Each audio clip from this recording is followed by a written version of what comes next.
Tonight, we're diving into the long, strange reign of Leto II, the God Emperor of Dune, and into the one true question that sits underneath every single one of the 3,500 years he ruled. What was he actually protecting humanity from? Settle in now, let your shoulders soften, and let the room around you grow dim and warm. There is nothing here that can reach you, only a slow and even voice moving carefully through the centuries of a single, patient, transformed will. If these long, quiet tellings are the ones that finally carry you under, a gentle subscribe keeps them coming, night after night, and that is the only small thing I will ask of you before we begin. Over the next 20 chapters we will follow, without haste, a boy who chose to stop being human, a tyranny built entirely to prevent an ending far worse than tyranny, and the quiet, hidden danger he alone could see clearly enough to spend his entire impossible life guarding everyone else against.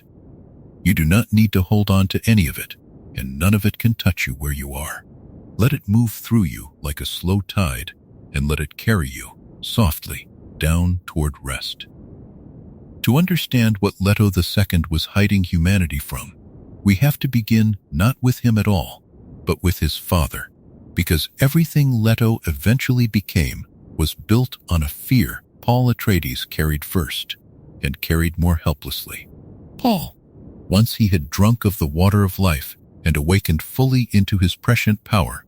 saw with growing, unbearable clarity that his own rise among the Fremen was feeding directly into a holy war he wanted no part of, a jihad that would eventually kill billions of people across the Imperium in his name. He saw it coming for years before it happened, and he could not stop it, because every alternative path his awareness showed him seemed, by his own careful calculation, to lead somewhere worse still. This was the wound Leto inherited before he was ever born, the knowledge that seeing the future clearly does not mean controlling it, and that a prophet's vision can become a trap as easily as a gift.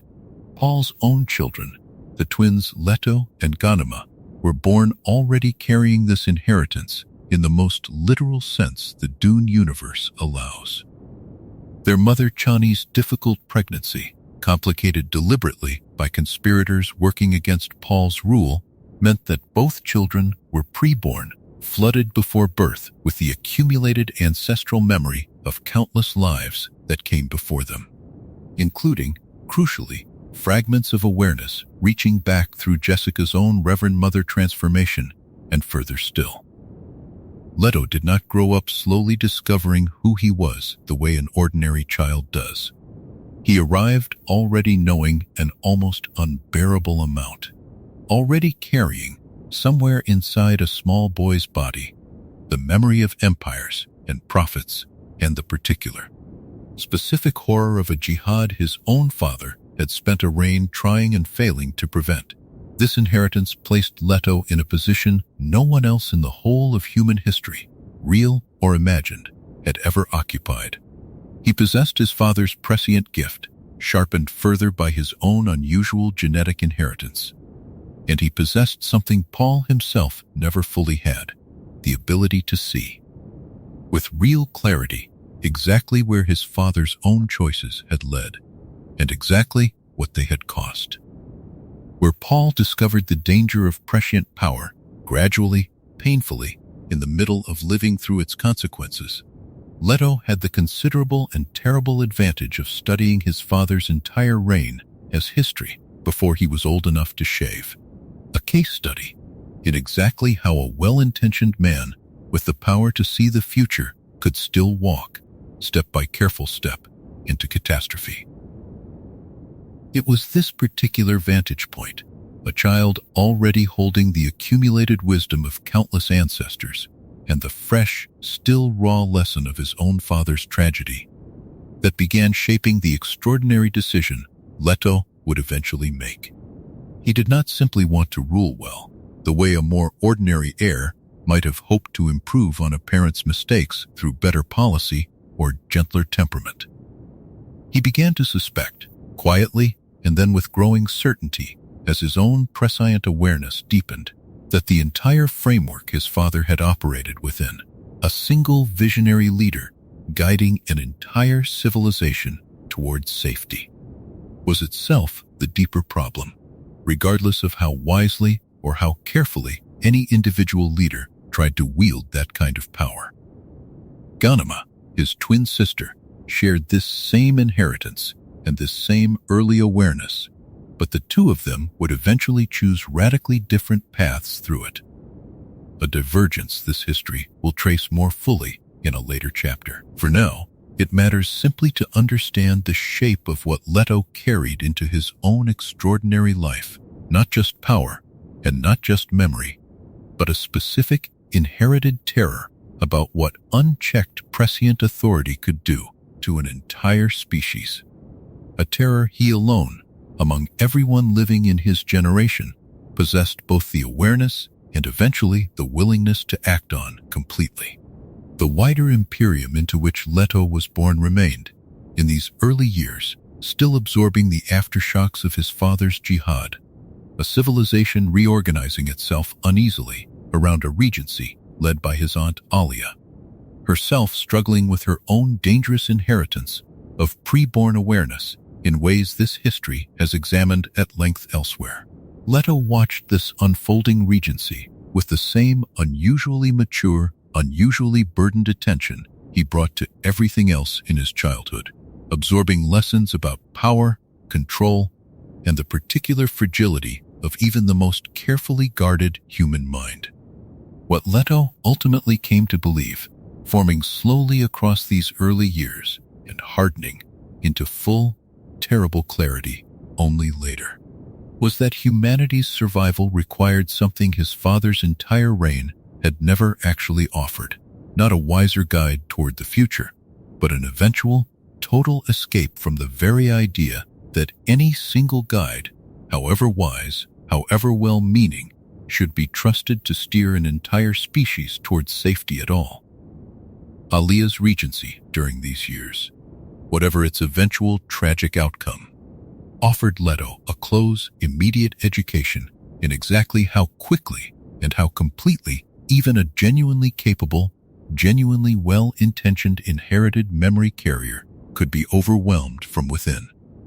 A lesson that shaped his own later, extremely careful management of his personal psychological stability across every subsequent century of his own extraordinary existence. He watched his aunt's slow collapse with the same unusually mature, unusually clinical attention he brought to every other formative experience of his early life, extracting from her tragedy a specific, practical understanding of exactly which internal disciplines and which external safeguards a preborn mind genuinely required in order to survive prolonged exposure to inherited ancestral memory, without being consumed by it entirely. The wider political instability of this early post-jihad period, with House Corino loyalists conspiring actively against the young twins and the Bene Gesserit sisterhood maneuvering carefully to regain some measure of the influence Paul's uncontrolled rise had cost them, gave Leto an early, practical education in exactly how fragile even a seemingly dominant political position could prove to be. A lesson that would eventually inform the extraordinary lengths he was willing to go to in order to build something genuinely permanent rather than merely temporarily secure. Every assassination attempt survived, every conspiracy uncovered and carefully managed, added another data point to the young Leto's growing conviction that ordinary human political structures, however carefully maintained, remained fundamentally vulnerable to exactly the kind of patient, persistent threat that only a genuinely transformed, genuinely permanent authority could reliably withstand across the multi-century timescale his own prescient calculations kept insisting the underlying problem actually required. Bene Gesserit observers assigned to monitor the young twins during this period noted, in reports later preserved within Sisterhood archives, a particular quality to Leto's early demeanor that distinguished him from ordinary precocious children, an unsettling stillness in the way he absorbed information and formed judgments, as though he were already weighing every observation against a vastly longer timeline than anyone around him could readily imagine. These observers, trained across their own long tradition to recognize genuine prescient capability when they encountered it, reported back to their superiors with growing unease that the boy's inherited gift seemed to exceed even his own father's considerable prescient range, though the practical implications of that excess remained, at this early stage, still entirely unclear even to the Sisterhood's most experienced analysts. The physical world Leto grew up navigating, and Arrakis still recognizably the harsh desert planet his father had once fled across, provided its own constant, tangible reminder of the stakes involved in whatever eventual choice he made about his own future. He spent considerable time during these formative years accompanying various Fremen guides into the deep desert, absorbing firsthand the same hard-won survival knowledge his father had once learned out of desperate necessity. Knowledge that would later prove directly essential to the specific physical transformation he eventually chose to undergo. Chani's memory, preserved carefully within both twins across their pre-born awareness despite her own death in childbirth, remained a particular touchstone for Leto throughout these formative years. A connection to a mother he had never consciously known, but whose presence within his own inherited memory offered him something closer to genuine parental guidance than his more distant, politically consumed Aunt Alia could easily provide during this chaotic regency period. This inherited maternal connection, however unusual its actual mechanism, appears to have given Leto a stability and a groundedness that supported him through the increasingly difficult realizations his own growing prescient awareness kept revealing to him. There is, in the end, something worth noticing in how young Leto actually was when this particular weight first settled fully onto him. A child who had not yet reached the age most ordinary young people spend simply discovering their own preferences and their own ordinary place in the world, already carrying instead the accumulated grief of centuries and the dawning outline of a sacrifice larger than anything any single life, however extraordinary, should reasonably have been asked to bear alone. Everything that follows in this long telling begins, in some quiet sense, right here, with a child who understood too much, too soon, and chose to carry it anyway. And so, quietly, the long story of everything he would eventually become, finally, truly begins. Up next in Chapter 2, The Choice No One Else Could Make, we'll uncover the extraordinary decision Leto reached, and why no other person in the whole of the Imperium could have made it in his place. The specific danger Leto came to fear above all others deserves careful explanation, because it is stranger and more particular than simple tyranny or simple catastrophe. Leto understood, through his own expanding prescient awareness, that a civilization guided consistently by accurate foresight eventually becomes dangerously predictable, its patterns and its likely futures visible not only to its own leaders, but potentially to any sufficiently patient outside observer or threat. A species that can be reliably predicted can also, eventually, be located, understood, and destroyed by something clever enough to study those patterns closely, whether that threat came from within human civilization itself or from somewhere beyond it entirely. Prescience, in other words, was not merely a tool for avoiding danger. Left unchecked across enough generations, it was itself becoming the danger. A slow, comfortable narrowing of human possibility that would eventually leave the species sitting still, fully mapped, and genuinely vulnerable in ways no immediate crisis could yet reveal. No one else in the Imperium, however powerful or however wise, possessed both the prescient range to see this particular danger clearly and the specific, extraordinary willingness to pay what preventing it would actually cost. Alia, ruling as regent, was already losing her own private battle against the ancestral personality threatening to overwhelm her from within, in no position to conceive of, let alone execute, a plan spanning millennia. The Bene Gesserit sisterhood, for all its patience and its genuine wisdom, remained committed to careful, incremental influence rather than total, irreversible transformation of the kind Leto was beginning to contemplate.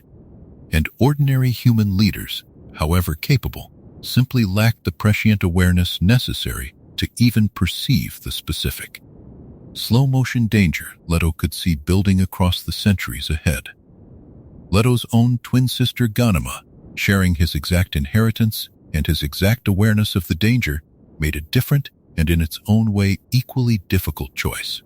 Rather than carry this burden forward herself, she chose to have her own memory of these childhood realizations carefully suppressed, allowing her to live a life closer to ordinary, marrying Farad of House Carino in a match that helped stabilize the fragile post-jihad Imperium. This choice was not cowardice. It was, in its own quiet way, a form of sacrifice too. Ghanima accepting a smaller, more survivable life so that Leto alone would carry forward the considerably larger and stranger burden the two of them had once discussed together as children who already understood far more than any child reasonably should. What made Leto's eventual choice so singular was not simply that he understood the danger, but that he alone was willing to accept a solution requiring the complete and permanent sacrifice of his own ordinary humanity.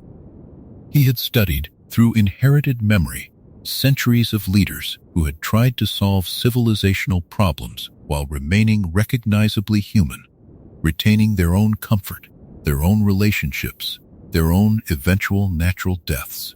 Leto came to believe, through careful and repeated prescient calculation, that any solution allowing him to remain fully human would also allow him to be replaced, persuaded, or eventually removed by exactly the kind of political pressure that had limited and eventually ended every other reformer's efforts before him. The specific mechanism he identified, bonding with the same sand trout that gave the great worms of Arrakis their near invulnerability and their extraordinarily extended lifespan, offered him something no ordinary human ruler could ever possess: the practical ability to enforce a single, unbroken policy across a timescale of centuries rather than years, immune to the ordinary human mortality that had limited every previous attempt at genuinely long-term civilizational planning. This was not a decision made lightly or quickly. Leto turned the calculation over for years, testing it against every alternative his prescient awareness could construct, before finally accepting that no gentler path existed that did not simply delay the same catastrophe he could already see coming. It is worth sitting, for a moment, with the sheer weight of what this choice actually meant in practical, personal terms. Leto was not simply accepting a difficult job. He was accepting the total and permanent loss of touch, of ordinary physical comfort, of the possibility of children or partnership, or any of the countless small human connections that make an individual life feel worth living on its own terms, rather than purely as an instrument of some larger purpose. He made this choice as a very young man, fully aware of everything it would cost him, because his prescient calculation left him convinced that the alternative, humanity's own eventual predictable extinction, was considerably worse. The specific weeks and months during which Leto tested and retested his own calculation deserve some attention here, since the record suggests this was never a decision reached in a single moment of clarity, but rather the slow, grinding product of a young mind turning the same terrible arithmetic over from every conceivable angle, searching with genuine and repeated hope. For some gentler alternative, his own prescient awareness might have simply overlooked. Each time, he returned to the same essential conclusion. Any path preserving his own ordinary humanity also preserved the ordinary human vulnerabilities.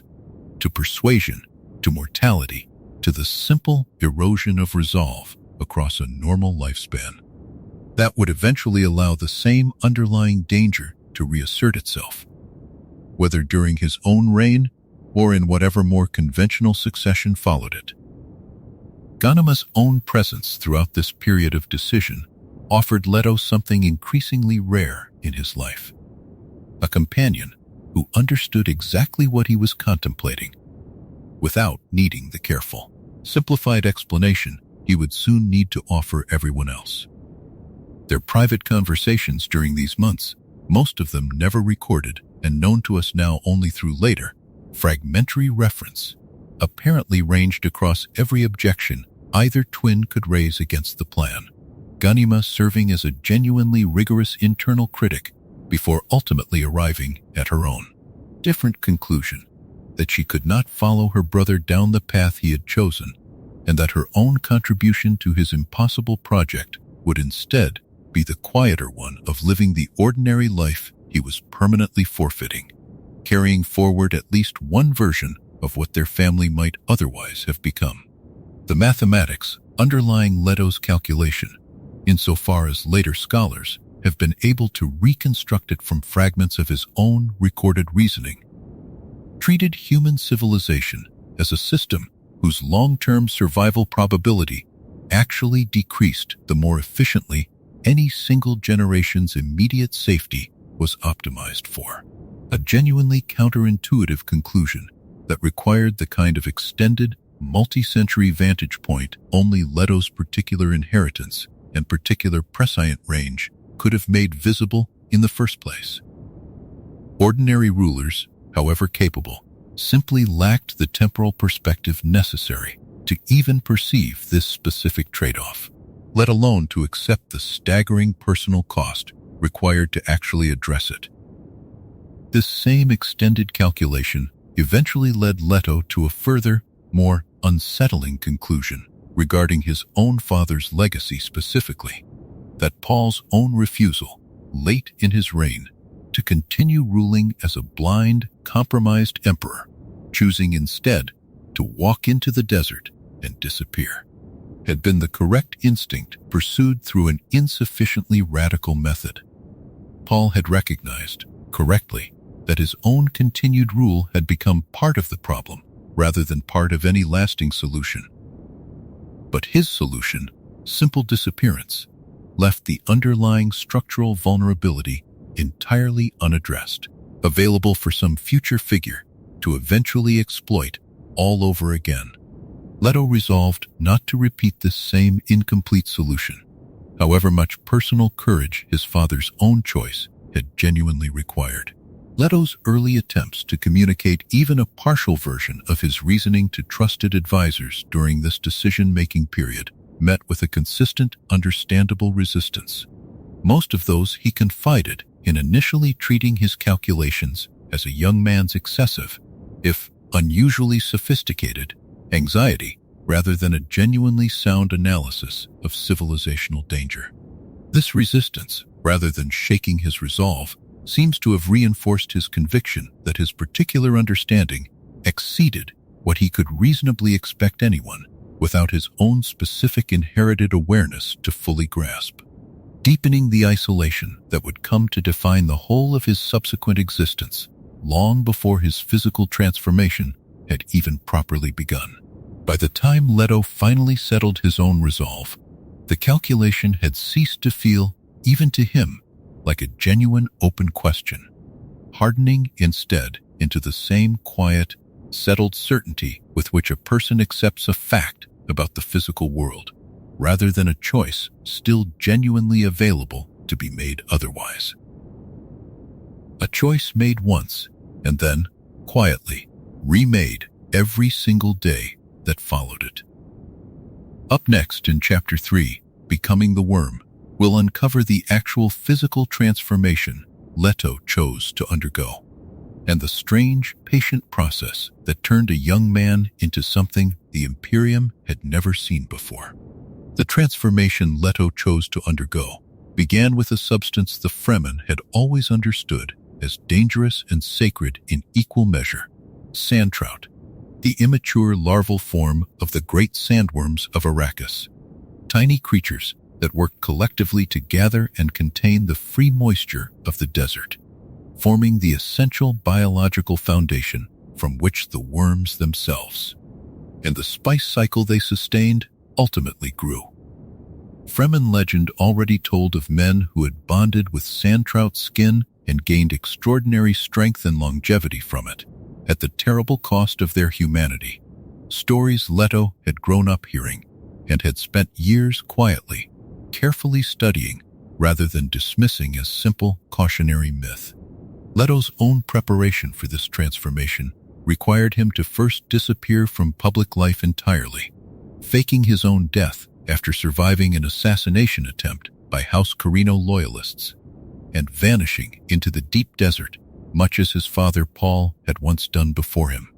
though for reasons considerably stranger and more deliberate than simple survival.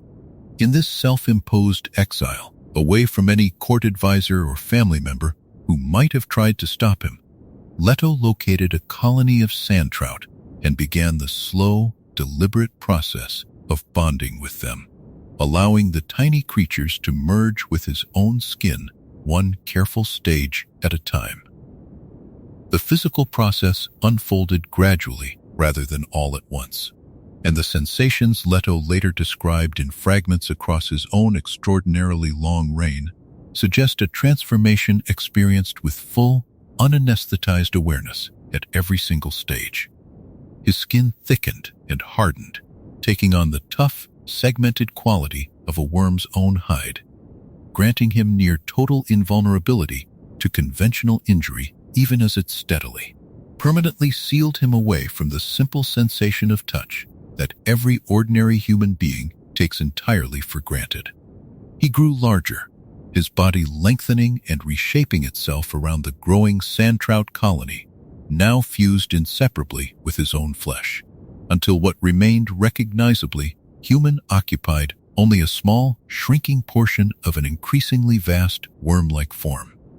Leto chose to preserve his own human face and a portion of his upper body throughout this transformation, a deliberate decision rather than any limitation of the process itself,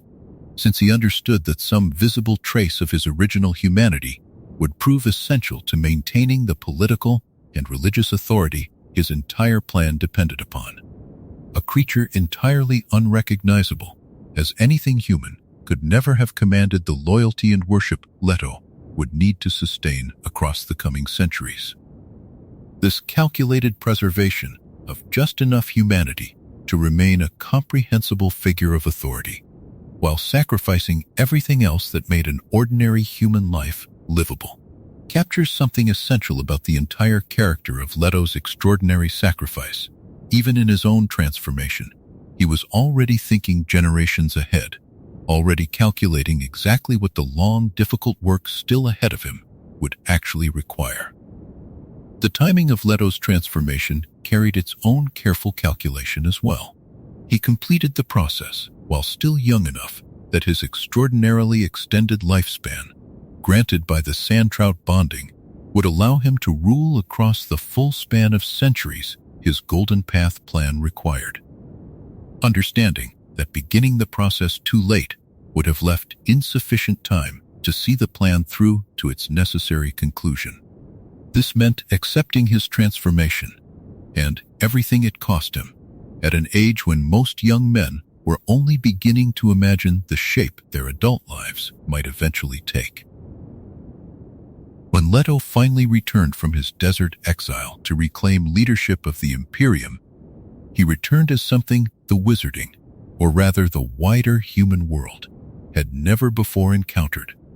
Not quite human, not quite worm, but a deliberate, calculated fusion of both, built specifically to survive and to rule across a timescale no ordinary human government had ever previously managed to sustain.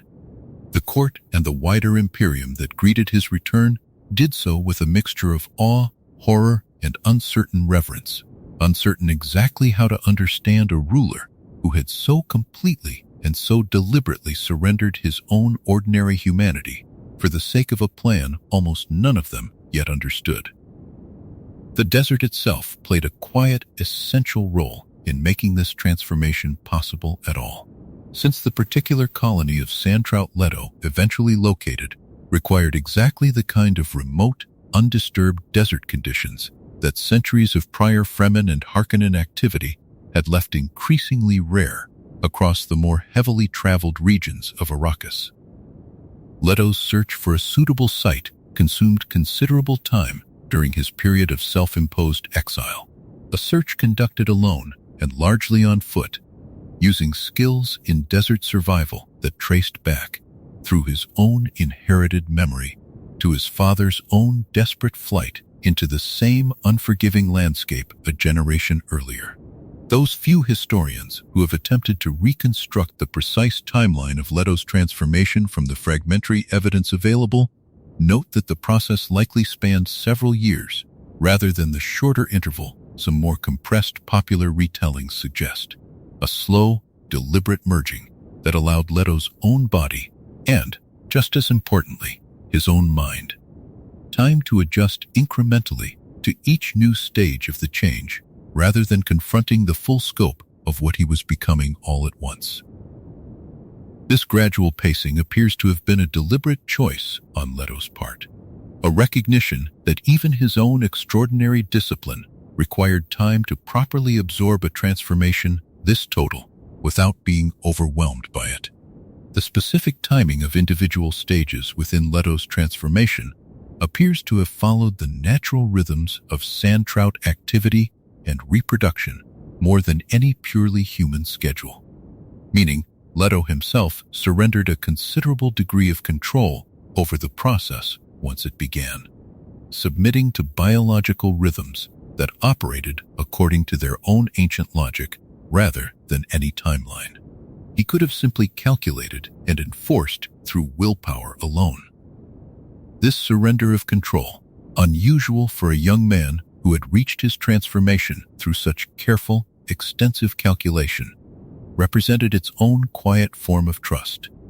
an acceptance that some portions of the path ahead could not be fully planned in advance, however much preparation had gone into the decision to walk it at all. Later Fremen oral tradition, preserved and passed down across the many generations following Leto's eventual death, developed its own rich body of legend surrounding this period of his transformation. Some accounts emphasizing the physical suffering involved, others focusing instead on the spiritual significance of a man voluntarily merging his own body with the same sacred creature at the center of Fremen religious life for generations before his birth. These traditions, however embellished across generations of retelling, preserve at their core the same essential truth this history has tried to convey directly: a transformation undertaken slowly, deliberately, and with full awareness of everything it would ultimately cost. The immense physical scale Leto's body eventually reached, stretching many times the length of an ordinary man by the time his transformation had fully stabilized, required its own practical accommodations wherever he traveled or held court. Specially constructed carts and chambers built to house a form no ordinary architecture had ever needed to consider.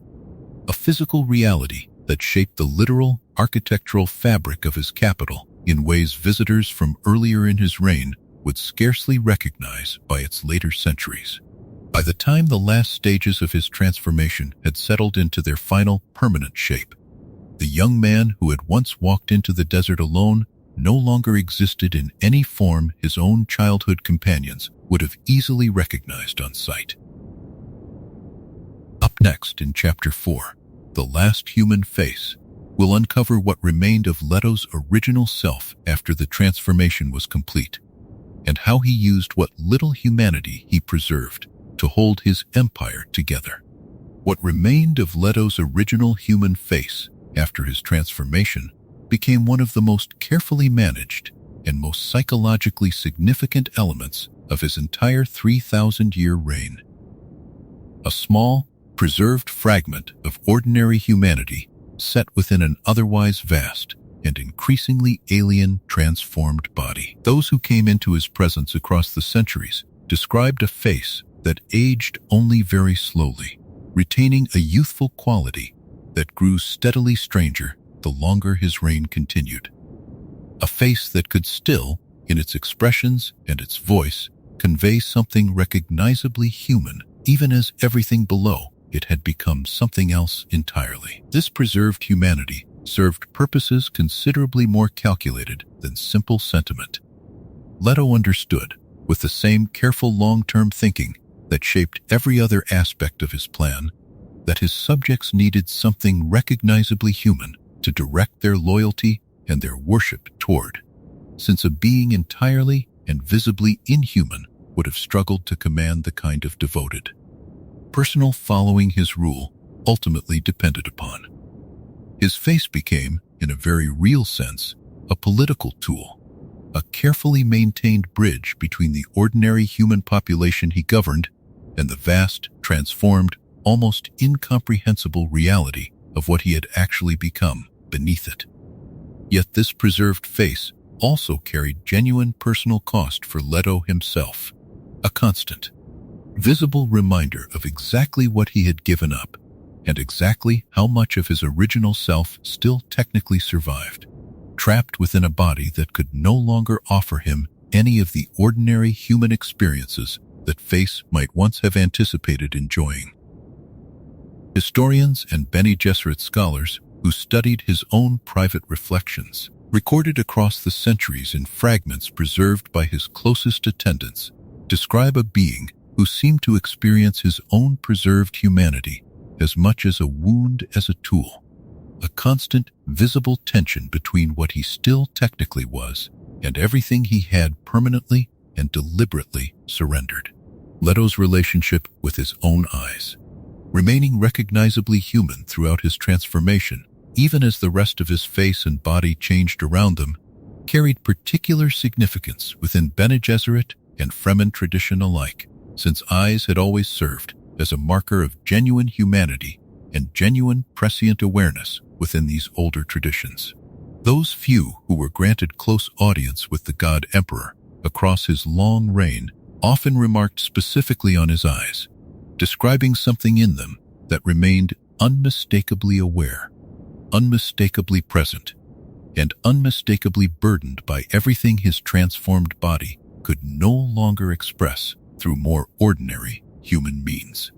The particular loneliness this preserved but isolated humanity created for Leto deserves careful consideration, since it represents one of the more quietly devastating aspects of his entire chosen sacrifice.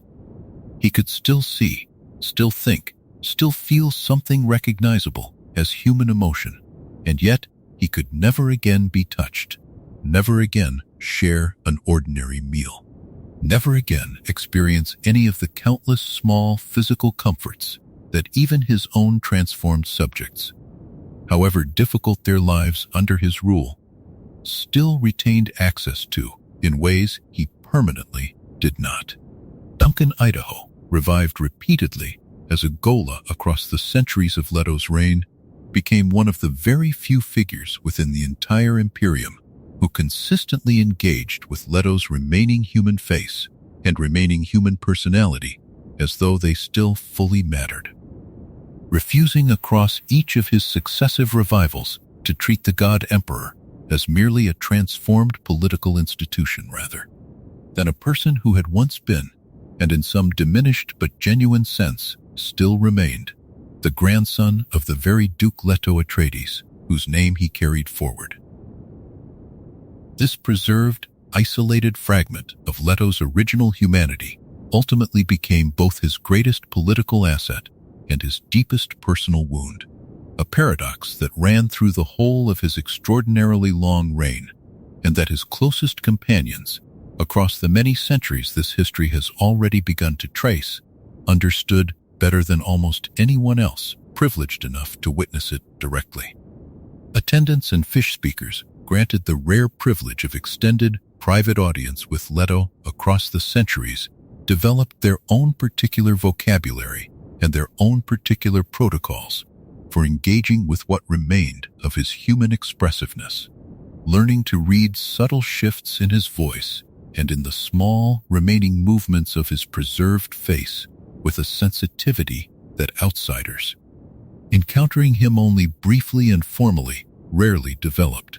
This specialized, almost intimate literacy in Leto's reduced but genuine emotional range became, across generations of service, its own quietly transmitted tradition within his innermost court, passed from senior attendants to their successors as one of the more essential and least officially documented skills required to serve him well. The philosophical weight of maintaining a human face atop an increasingly inhuman body invites comparison, which several Bene Gesserit scholars studying this period did in fact draw, to older human traditions of masks and thrones, symbols of authority deliberately separated from the ordinary vulnerable body of the person wearing them. Leto's case differed from these older traditions in one crucial respect. His mask was not separate from his body, but was, in the most literal sense, the last remaining fragment of it. A distinction that gave his particular symbol of authority a genuine, aching poignancy no ceremonial mask worn by an otherwise ordinary human ruler could ever have carried. Portraiture and other visual representations of Leto, commissioned across his long reign, reveal their own quiet, evolving negotiation with exactly how much of his transformed body to depict alongside his preserved human features. Earlier works tending toward more complete, unflinching representation, while later commissioned pieces, particularly those intended for wide public display, increasingly emphasized his face and upper body while minimizing or stylizing the vast, worm-like form beneath it. This artistic evolution offers historians a subtle but genuine window into how the Imperium's own relationship with Leto's dual nature shifted across the centuries, moving gradually toward a kind of comfortable, sanitized mythology that softened the full, difficult reality of what their god-emperor had actually become. Leto's own attitude toward these evolving representations remained characteristically pragmatic, permitting whatever version of his image best served the immediate political or religious purpose at hand without apparent personal investment in maintaining any single, consistent depiction across his reign. This flexibility regarding his own public image stands in some contrast to his otherwise fierce protection of his remaining private humanity, suggesting he understood clearly the difference between the political tool his face represented and the genuine, vulnerable self that face still, in some diminished but real sense, continued to express. Court ritual developed across the centuries to manage exactly how visitors and petitioners were permitted to approach and address Leto. Elaborate protocols governing distance, posture, and permitted eye contact that balanced genuine reverence with the practical need to preserve whatever remained of ordinary human dignity and ordinary human interaction still possible given his transformed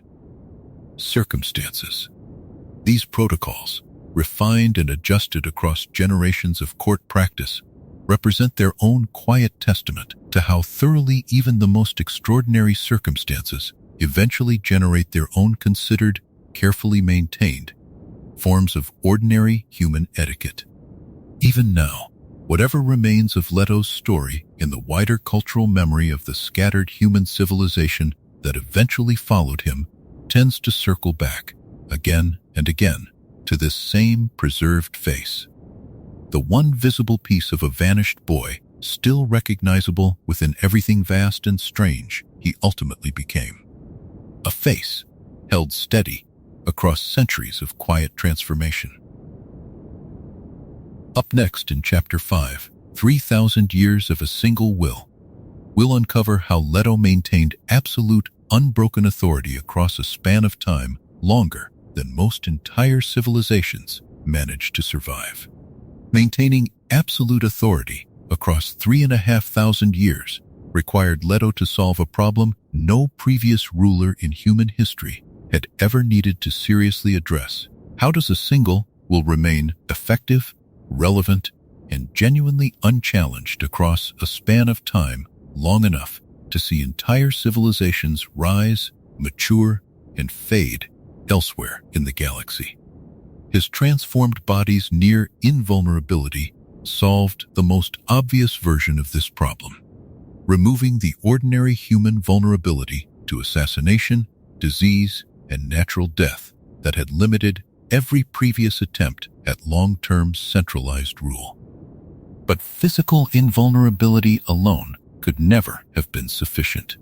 Leto understood that genuine long-term control required institutions capable of sustaining his authority across generations of subjects who would never personally remember any ruler other than him.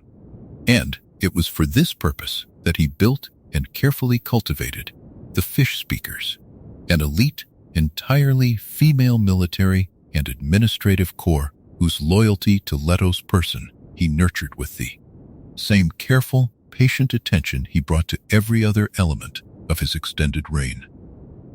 The Fish Speakers served simultaneously as his enforcers, his bureaucrats, and in a very real sense his priesthood, maintaining order and collecting tribute across a vast imperium while reinforcing, through their own visible devotion, the religious authority Leto's rule increasingly depended upon. Central to this long-term institutional stability was Leto's careful cultivation of a religious mythology built specifically around his own transformed person, drawing deliberately on his father Paul's earlier prophetic legacy, while adding new layers of meaning specific to his own strange, ongoing existence. Where Paul's religious authority had grown somewhat organically from genuine Fremen prophecy and genuine military success, Leto approached the construction of his own cult with considerably more deliberate calculation, understanding that a stable, deeply rooted faith would prove essential to sustaining obedience across a timescale that made ordinary political loyalty, dependent on personal relationship and immediate self-interest, fundamentally insufficient. Leto's governance style itself reflected this extraordinarily long planning horizon in ways that often appeared, to those living through any single generation of his rule, difficult to fully understand or appreciate. Policies that seemed harsh or arbitrary within the span of a single human lifetime frequently revealed their true purpose only across multiple succeeding generations, a pattern of governance built for outcomes measured in centuries rather than years, and one that required subjects to trust, largely on faith alone, that their god-emperor's incomprehensibly long view actually served their genuine, long-term interest.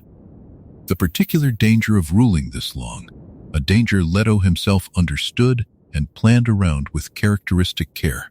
was the risk of his own subjects growing so accustomed to his permanent presence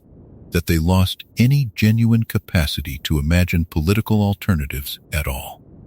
A stagnation of political imagination that mirrored, on the level of individual consciousness, the exact same prescient stagnation Leto's entire Golden Path plan was ultimately designed to prevent on the much larger scale of the whole human species. He accepted this irony deliberately, understanding that a controlled, deliberately temporary stagnation, one he alone held the plan and the will to eventually end, remained genuinely preferable to the permanent, uncontrolled stagnation he foresaw as prescience's ultimate, unchecked consequence. Leto's own relationship with time itself grew increasingly strange across these centuries, his prescient awareness and his own inhuman patience allowing him to hold multiple generations of policy and consequence in mind simultaneously in ways that made him, in a very real sense, less and less comprehensible to any single generation of ordinary human subjects trying to understand a ruler whose planning horizon extended so far beyond their own brief individual lives. By the time his reign had stretched across many centuries, Leto had built something the wider Imperium had never before possessed. Not merely a stable government, but a genuinely permanent institution. A single unbroken will directing the whole of human civilization with a consistency and a patience no ordinary mortal ruler, however wise, could ever have hoped to sustain.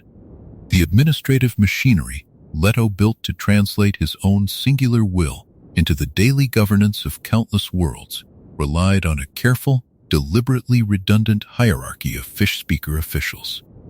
each level trained to interpret and apply his broader directives to local circumstance, without requiring his own direct, continuous attention to every individual matter across his vast imperium.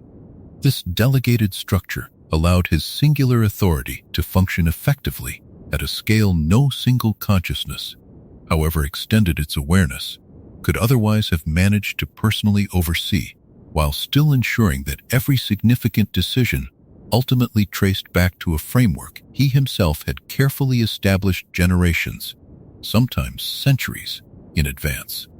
Leto's own periodic, carefully staged public appearances across his reign, transported in a specially constructed cart suited to his transformed size, served a calculated dual purpose beyond simple governance, reinforcing his continued, visible presence in the lives of subjects who might otherwise have begun treating his rule as a distant, abstract institution rather than the direct,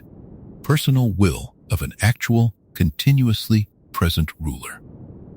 These appearances, staged with the same careful attention to religious and political symbolism that shaped every other element of his reign,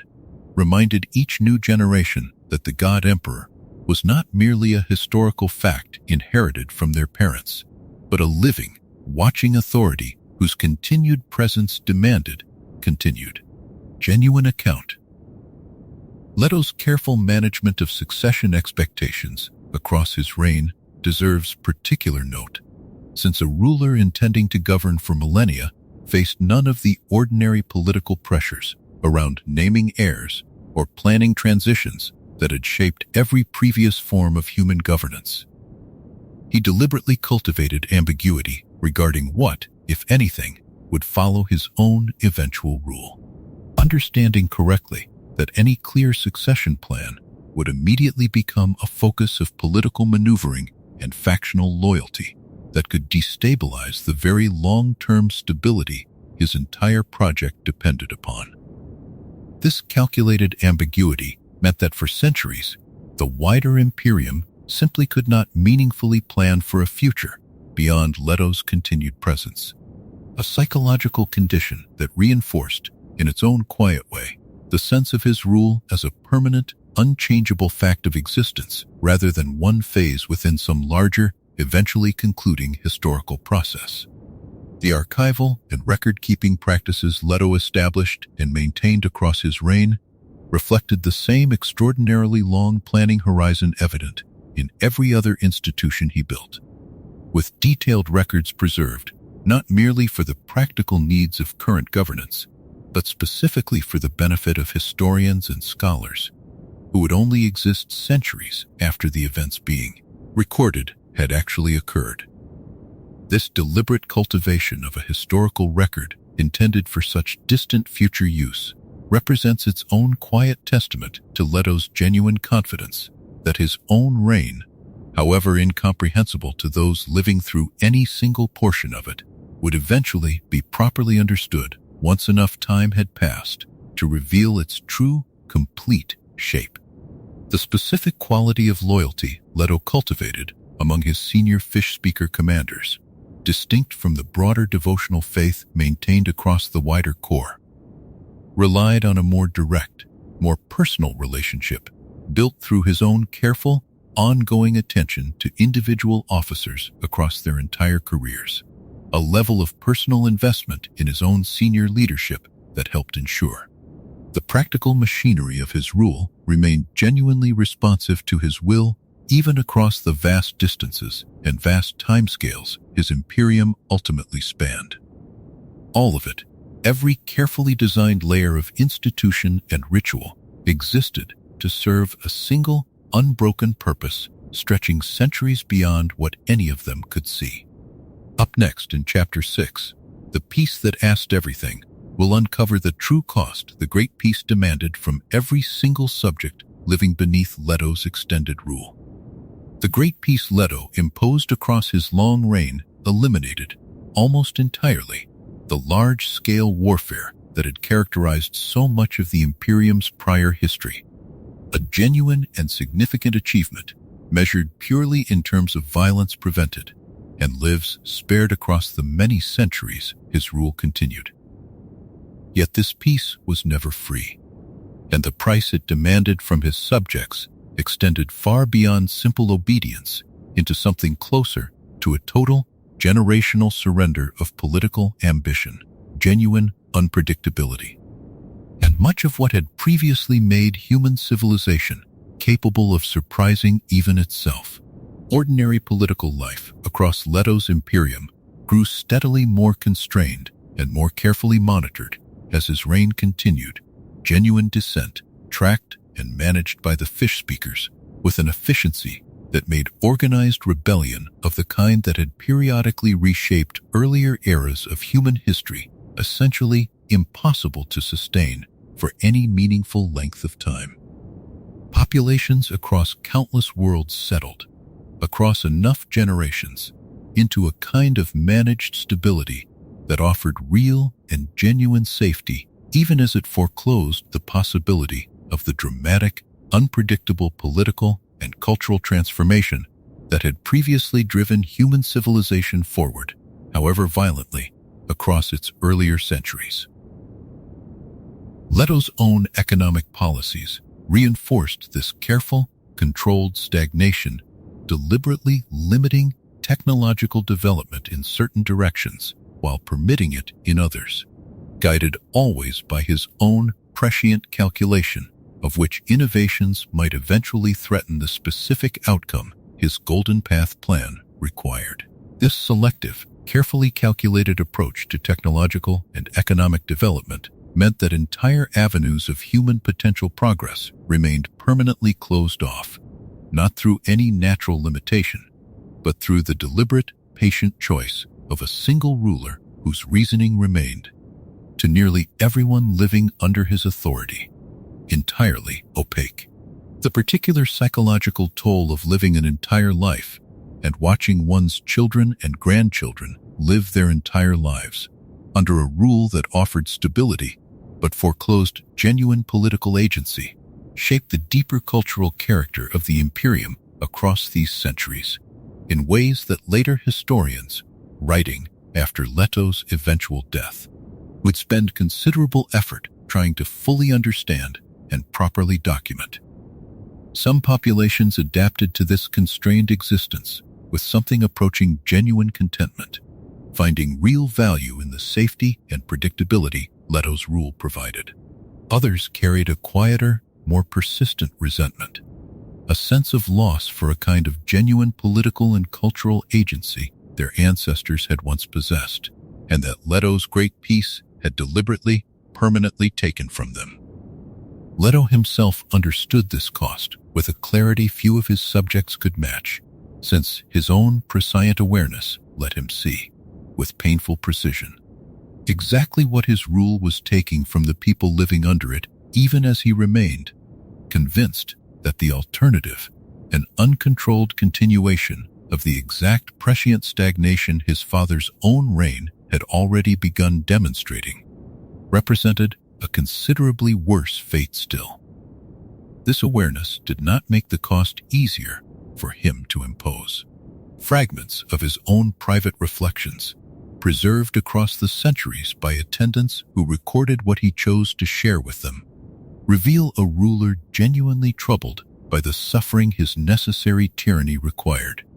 even as he remained utterly, permanently committed to seeing his plan through to its distant, carefully calculated conclusion. Bene Gesserit sisterhood, watching this great peace unfold across the centuries from their own uneasy, carefully managed position within Leto's Imperium, developed their own complicated relationship with his rule.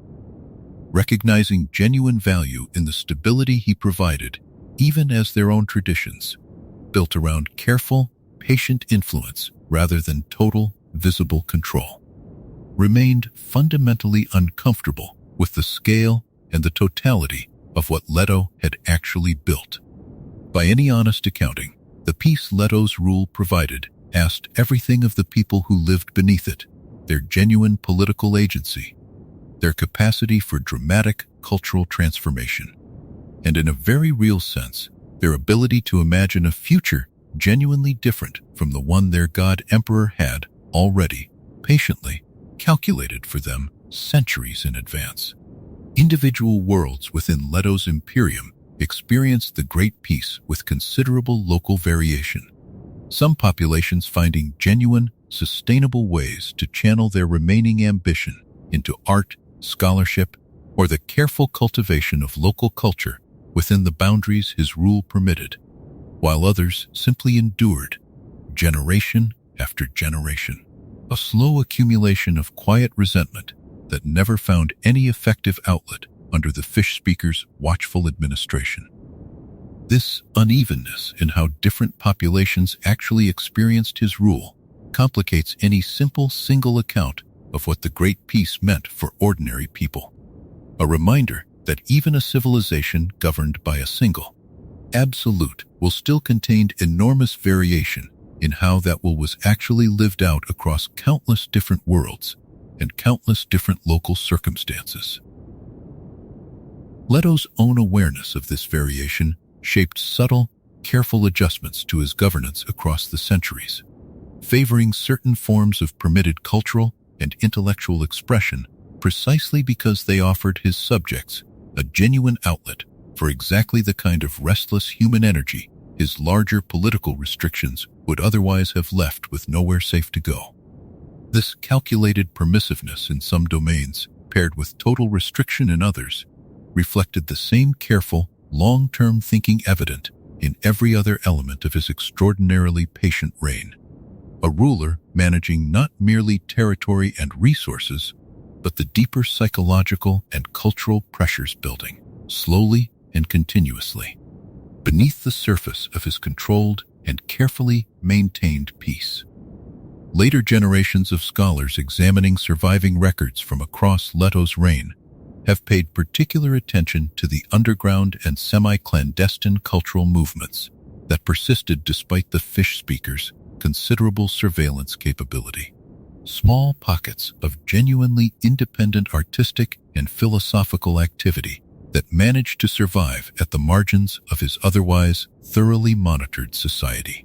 Leto's own apparent tolerance for these marginal movements, so long as they remained small enough and contained enough to pose no genuine political threat,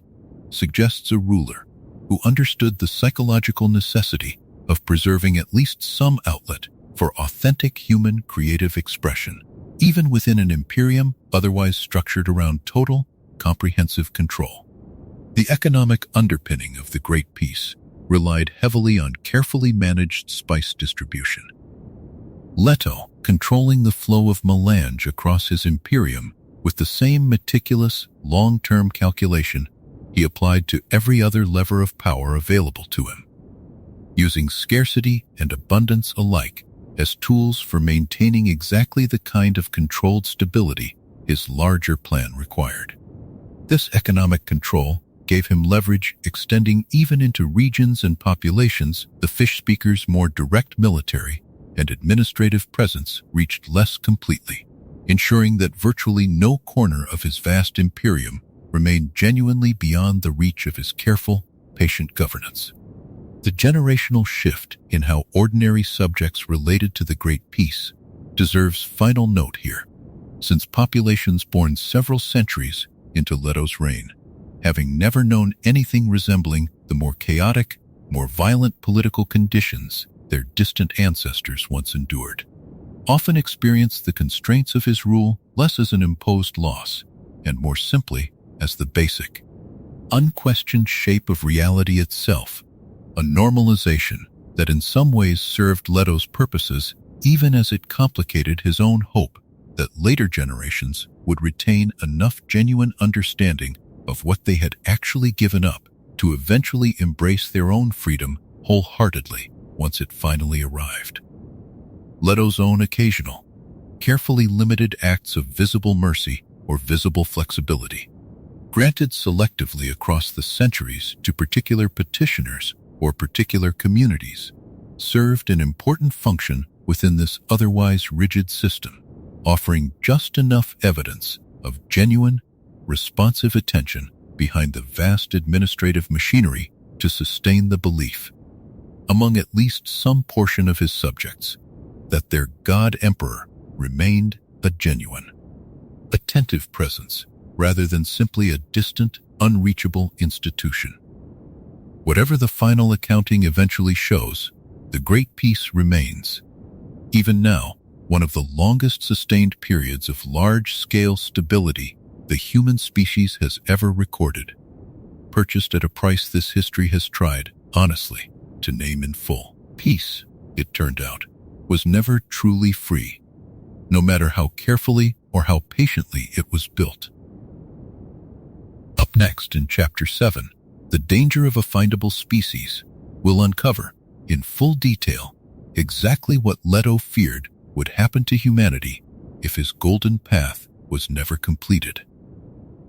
The specific danger Leto spent 3,500 years preparing to prevent deserves the fullest and most careful explanation this history can offer, since it represents the true,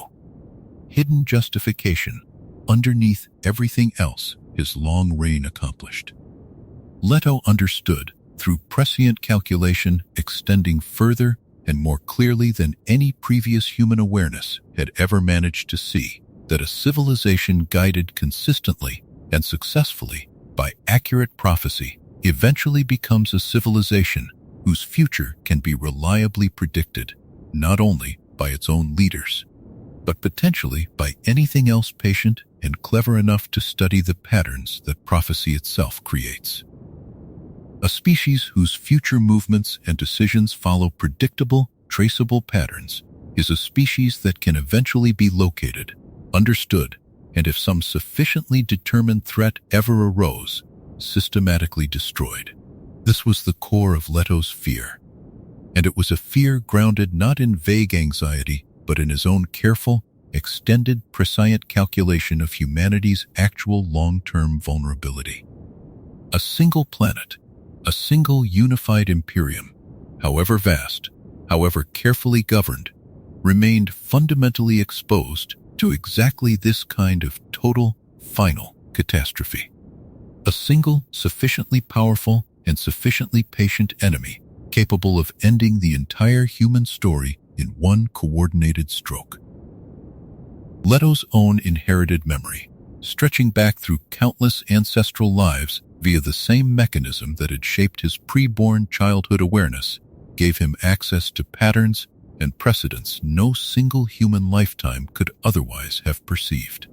A genuinely unprecedented vantage point from which to recognize just how fragile any centralized, predictable civilization eventually becomes across a sufficiently long enough timescale, where ordinary human leaders could only plan for threats within their own lifetime or perhaps their children's. Leto's prescient awareness and his own extraordinarily extended lifespan let him calculate consequences across centuries. And it was this extended calculation that first revealed to him the true, patient danger building beneath the Imperium's apparent stability. The solution Leto eventually settled upon, after years of careful calculation, testing every alternative his prescient awareness could construct, required humanity to become genuinely unpredictable and genuinely scattered, spread so widely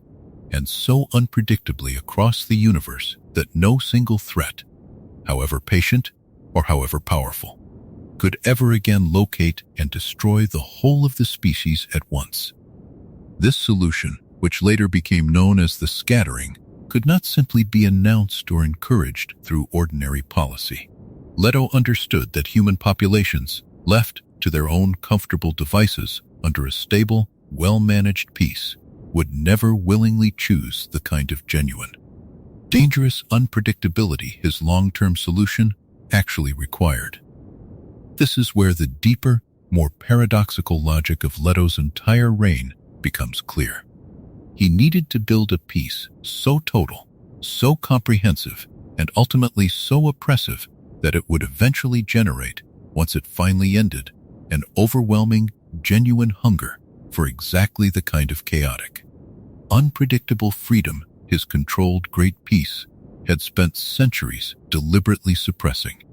His tyranny was never intended to last forever. It was designed with the same careful long-term calculation that shaped every other element of his plan, to build toward its own necessary ending, a controlled explosion of pent-up human desire for genuine unpredictability that would scatter humanity outward across the stars far more thoroughly and far more permanently than any gentler, more gradual policy could ever have achieved. The genuine tragedy embedded within this solution, one Leto himself understood and carried as a private, considerable grief across his entire extended reign, was that achieving genuine, lasting human unpredictability required him to personally embody, and ultimately to become the living target of, everything his careful plan needed his own eventual subjects to rebel against. He was building, quite deliberately, his own eventual overthrow, accepting in advance that his own transformed, near-invulnerable body would need to die at exactly the right calculated moment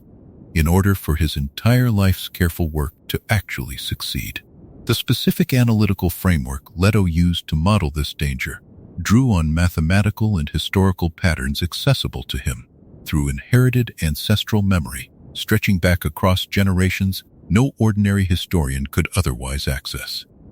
allowing him to identify recurring cycles of civilizational rise, consolidation, and eventual catastrophic collapse that had apparently repeated themselves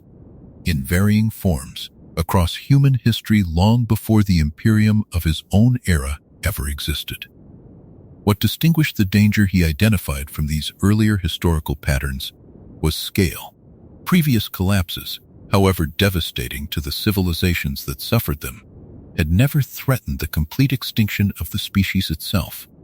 since humanity had always retained some surviving, scattered population elsewhere capable of eventually rebuilding. A sufficiently centralized, sufficiently predictable interstellar civilization removed this historical safety margin entirely, concentrating the whole of humanity's future into a single, locatable target for the first time in the species' entire existence. Leto's calculations regarding the specific nature of the threat that might eventually exploit this vulnerability remained deliberately unspecific in most of his recorded reflections, a caution that some later scholars have read as evidence he genuinely did not know the threat's precise form, and others have read as evidence he understood the danger well enough that naming it too specifically risked provoking exactly the kind of premature, panicked response that might have undermined the patient, gradual solution his golden path actually required. Either reading leaves this history with the same essential conclusion: Leto acted across 3,500 years against a danger he could describe in its general shape and its eventual consequence with considerable confidence, even without ever fully revealing, if he even possessed it himself, its precise and specific identity. Comparisons drawn by later historians between Leto's specific fear and more familiar concerns about ecological or resource collapse tend to miss the particular, distinctive shape of the danger he actually perceived, since his concern centered not on any scarcity of physical resources, but on a more abstract, structural vulnerability inherent in predictability itself. A civilization could remain materially prosperous and outwardly thriving right up until the exact moment some sufficiently patient adversary finally located and exploited the very patterns that prosperity had made visible, meaning conventional measures of civilizational health, wealth, technological advancement, population growth, offered no genuine reassurance against the specific threat Leto had spent his own extended prescient awareness learning to recognize. This distinction mattered enormously to how Leto structured his own response, since a purely material or purely military solution, however well-resourced, could never adequately address a danger rooted in pattern and predictability rather than in any conventional measure of strength or weakness. Only genuine unpredictability, achieved through genuine scattering and genuine diversity of human circumstance and human choice across a scale no single observer could ever fully track, offered real protection against a threat defined by its ability to study and eventually exploit exactly the kind of coherent pattern any centralized, well-organized civilization inevitably produces simply by functioning coherently at all. This particular understanding of danger, rooted in pattern and predictability rather than in any more conventional military or economic vulnerability, explains why Leto's solution looked so radically different from anything a more conventionally minded ruler, however capable, would ever have arrived at independently, since a conventional analysis of civilizational security would naturally have pointed toward greater consolidation and greater centralized strength rather than toward the deliberate scattering and deliberate weakening of central authority that Leto's own extended prescient calculation ultimately identified as the only genuinely adequate response. Everything else about his reign, however strange or however severe it must have felt to those living through it, ultimately traced back to this single, carefully reasoned fear. Up next in Chapter 8, What Prescience Actually Costs, will uncover the deeper personal and psychological price Leto paid for seeing so far into humanity's future. Prescience, as Leto experienced it across his impossibly long reign, was never the comfortable, reassuring certainty popular imagination sometimes assumes it must be. It functioned instead as an overwhelming, constantly shifting awareness of branching probability, countless possible futures opening and narrowing depending on choices not yet made. A vision that grew heavier and more genuinely burdensome the further and more clearly it eventually extended across Leto's own uniquely long lifespan, where his father Paul had experienced this same essential burden across a single, if extraordinary, human lifetime. Leto carried it across centuries,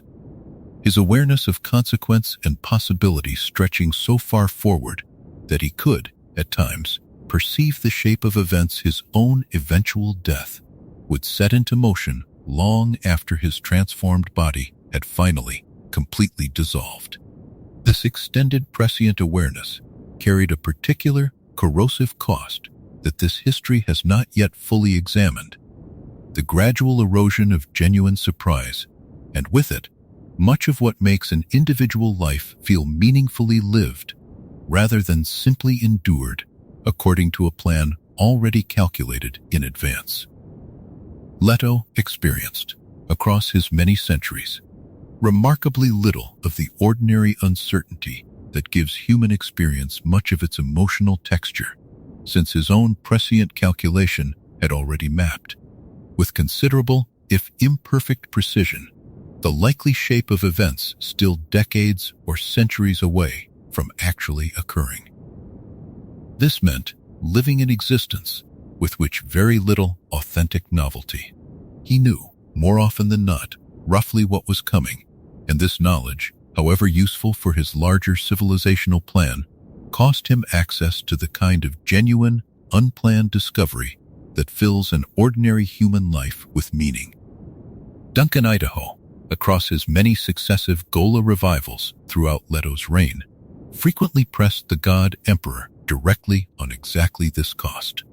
questioning whether a life lived with so little genuine uncertainty could truly be called living at all, rather than simply a very long, very patient process of watching an already determined future slowly, inevitably arrive.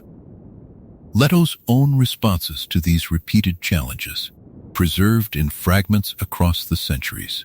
suggest a being who understood and even privately agreed with much of Duncan's critique, even as he remained convinced that his own sacrifice of genuine uncertainty was a necessary and proportionate price for preventing humanity's own eventual, total loss of exactly that same precious unpredictability.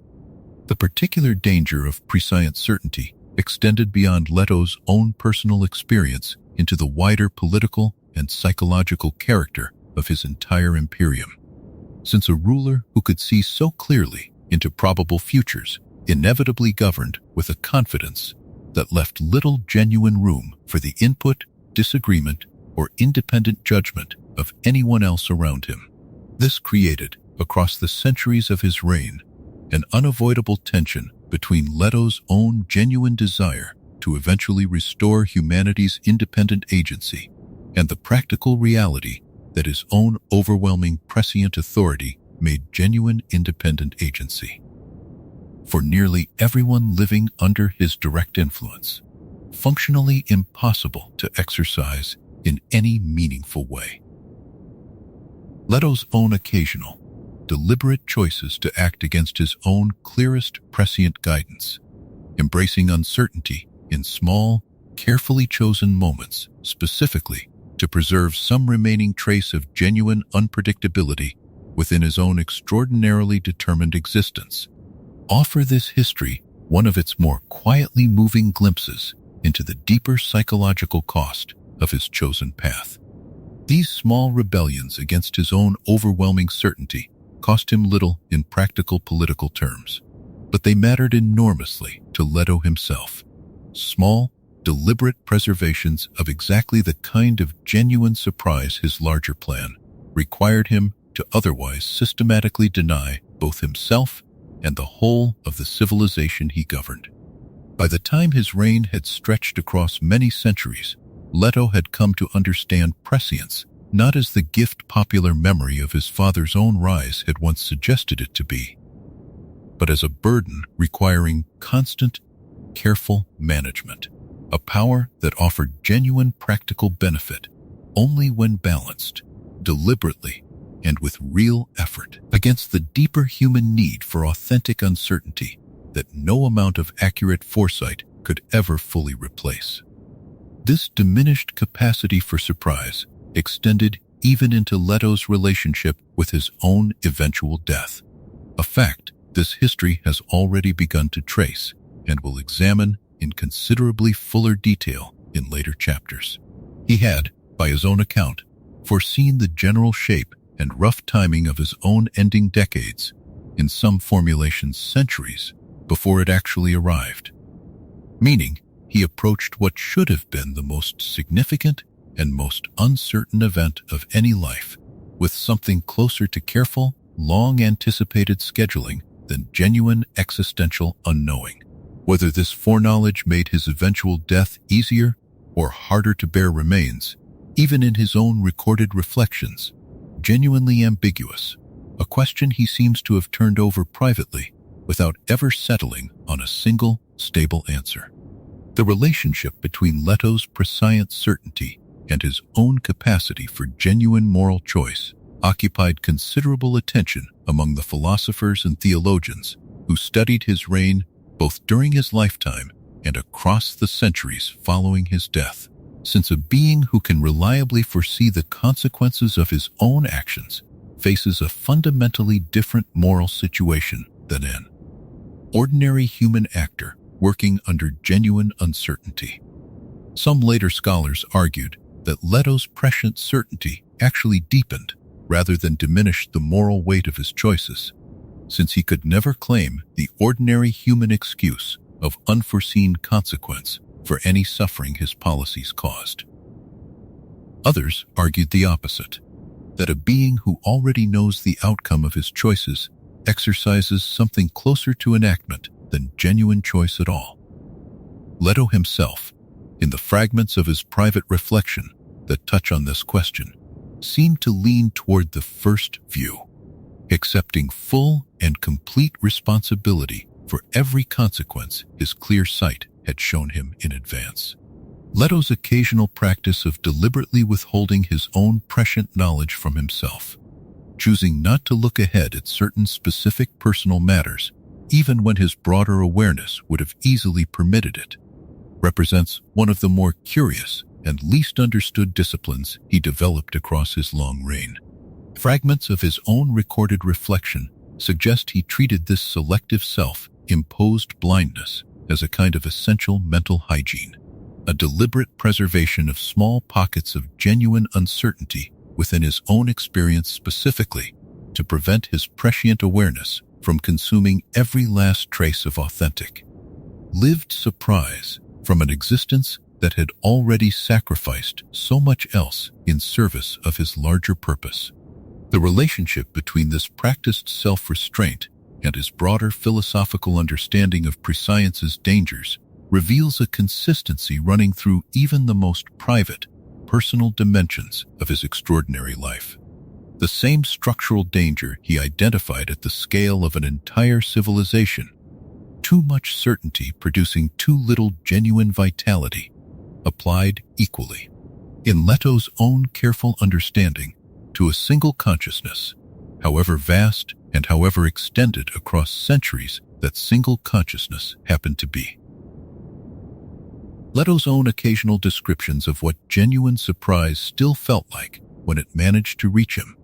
offered in fragments to the small circle of companions granted real closeness across the centuries, suggest these rare moments carried an intensity and a value for him that far exceeded their objective significance. Small, unexpected turns of conversation or unplanned developments in an otherwise thoroughly anticipated existence that he seemed to treasure precisely because of how genuinely rare they had become across his extraordinarily long and extraordinarily foreseen life. This particular understanding of prescience as burden rather than blessing sets Leto's own recorded philosophy apart from how outsiders across the Imperium generally imagined his experience. Most subjects assuming their God-Emperor's vast awareness must feel something like effortless mastery rather than the difficult, carefully managed discipline it actually required him to sustain across every single day of his impossibly long existence. A vast, patient awareness, carried quietly and mostly alone, across more centuries than this telling can fully hold in a single night. Up next in Chapter 9, The Fish Speakers and the Faith He Built, we'll uncover how Leto constructed the religious and military institution that held his empire together across 3,000 years. The Fish Speakers, the entirely female military and administrative corps Leto built and cultivated across his long reign, represented far more than a simple standing army maintaining order across his vast imperium. They functioned as the essential institutional bridge between Leto's own singular, transformed presence and the ordinary human population he governed, a devoted, carefully trained body of women who served simultaneously as soldiers, administrators, and in the fullest sense, a genuine priesthood dedicated to Leto's person and his carefully constructed religious authority. Leto's decision to build this corps as an entirely female organization reflected careful, deliberate calculation rather than simple preference. He understood, drawing on centuries of accumulated ancestral memory and his own considerable insight into human psychology and loyalty, that an entirely female force, trained from a young age and bound together by shared devotion to a singular figure of authority, could achieve a depth of institutional loyalty and internal cohesion that a more conventional, mixed military structure would have struggled to match across the extraordinarily long timescale his plan actually required. Training within the fish speaker ranks began early and continued across years of careful, disciplined preparation, instilling both practical military and administrative competence and a genuine, deeply cultivated faith in Leto's own transformed authority and his larger, mostly unexplained purpose. Individual fish speakers rarely understood the full scope of Leto's Golden Path plan, since he deliberately withheld the complete picture even from his most trusted attendants, understanding correctly that widespread knowledge of his true, distant purpose might generate exactly the kind of premature resistance his careful long-term timeline could not afford to face too early. This religious dimension of fish speaker devotion served practical governance purposes that extended well beyond simple military discipline. Leto's cultivated cult of personality, built carefully around his own genuinely extraordinary transformed nature, gave ordinary subjects across his vast imperium a comprehensible framework for understanding and accepting a ruler whose true motivations remained, by careful design, largely opaque to anyone outside his innermost circle. Religious devotion, unlike purely political loyalty, could sustain itself across generations without requiring subjects to fully understand or personally verify the practical wisdom of policies whose true purpose Leto had deliberately chosen not to explain. The particular tension inherent in building genuine religious devotion around a ruler whose entire long-term plan depended on eventually being overthrown deserves careful consideration within this history, since it represents one of the more genuinely paradoxical elements of Leto's extraordinary reign. He needed the fish speaker's devotion to be real and deeply rooted enough to maintain order and stability across centuries, and yet his own golden path required that devotion to eventually, at exactly the right calculated moment, prove insufficient to prevent his own carefully orchestrated death. Leto managed this tension by deliberately allowing certain carefully chosen individuals, including successive Duncan Idaho Golas and eventually Siona herself, to exist partially outside the total devotion the fish speakers maintained, preserving small pockets of genuine skepticism and independent judgment even within an otherwise thoroughly devoted institutional structure. The fish speaker's own internal culture,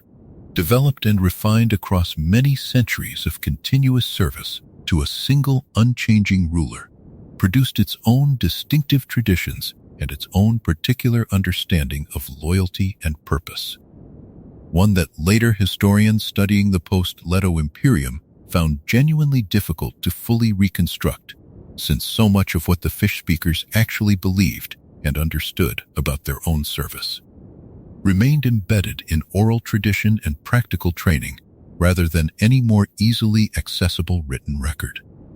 By the time Leto's reign finally approached its calculated conclusion, the fish speakers had become so thoroughly integrated into the basic functioning of his Imperium that their eventual transition to a genuinely post-Leto political order would prove, as later chapters of this history will examine, one of the more difficult and consequential challenges facing the wider Imperium once his extraordinary reign had finally, permanently ended. The recruitment and training of new fish speakers followed careful, standardized protocols refined across generations, drawing young women from across the Imperium into a service that offered genuine social mobility and genuine purpose alongside its considerable demands. A combination that ensured Leto's core never lacked for capable, motivated recruits despite the total lifelong devotion the role ultimately required. Many fish speakers came from backgrounds that offered them few other paths toward genuine influence or genuine security, and the Corps' own internal culture, emphasizing merit, discipline, and direct service to the God Emperor's household, provided an avenue toward status and purpose that ordinary imperial society,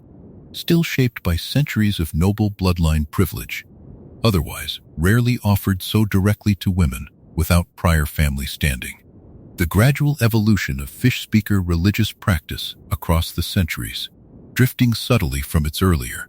more explicitly military character toward something closer to genuine devotional worship as successive generations grew up knowing no ruler other than Leto, illustrates the same patient, multi-generational transformation evident throughout every other institution he built. Later fish speakers, several centuries into his reign, approached their service with a depth of genuine spiritual conviction that the Corps' original founding members, recruited during the more overtly political and military circumstances of Leto's early consolidation of power, would likely have found difficult to fully recognize as the same institution they had originally joined. The particular architecture of fish speaker command structure, with senior officers reporting through carefully designed hierarchies that ultimately converged on Leto's own direct oversight for only the most significant matters, allowed his singular authority to remain genuinely present throughout the organization, without requiring the kind of constant, exhausting personal attention that would have been impossible even for a consciousness as extended as his own. This structural achievement, distributing his singular will effectively across an organization spanning countless worlds, represents one of Leto's genuine administrative accomplishments, a solution to the practical problem of governing at civilizational scale that drew on centuries of accumulated organizational wisdom accessible through his own inherited ancestral memory.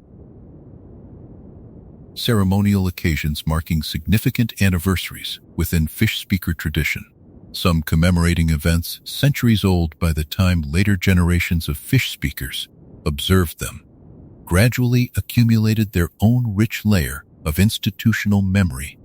and institutional meaning entirely independent of Leto's own direct involvement in creating them. Evidence of an organization that had, by the middle centuries of his reign, developed a genuine internal culture and genuine internal continuity, extending well beyond what any single founding figure, however extraordinary, could have directly authored or controlled on his own.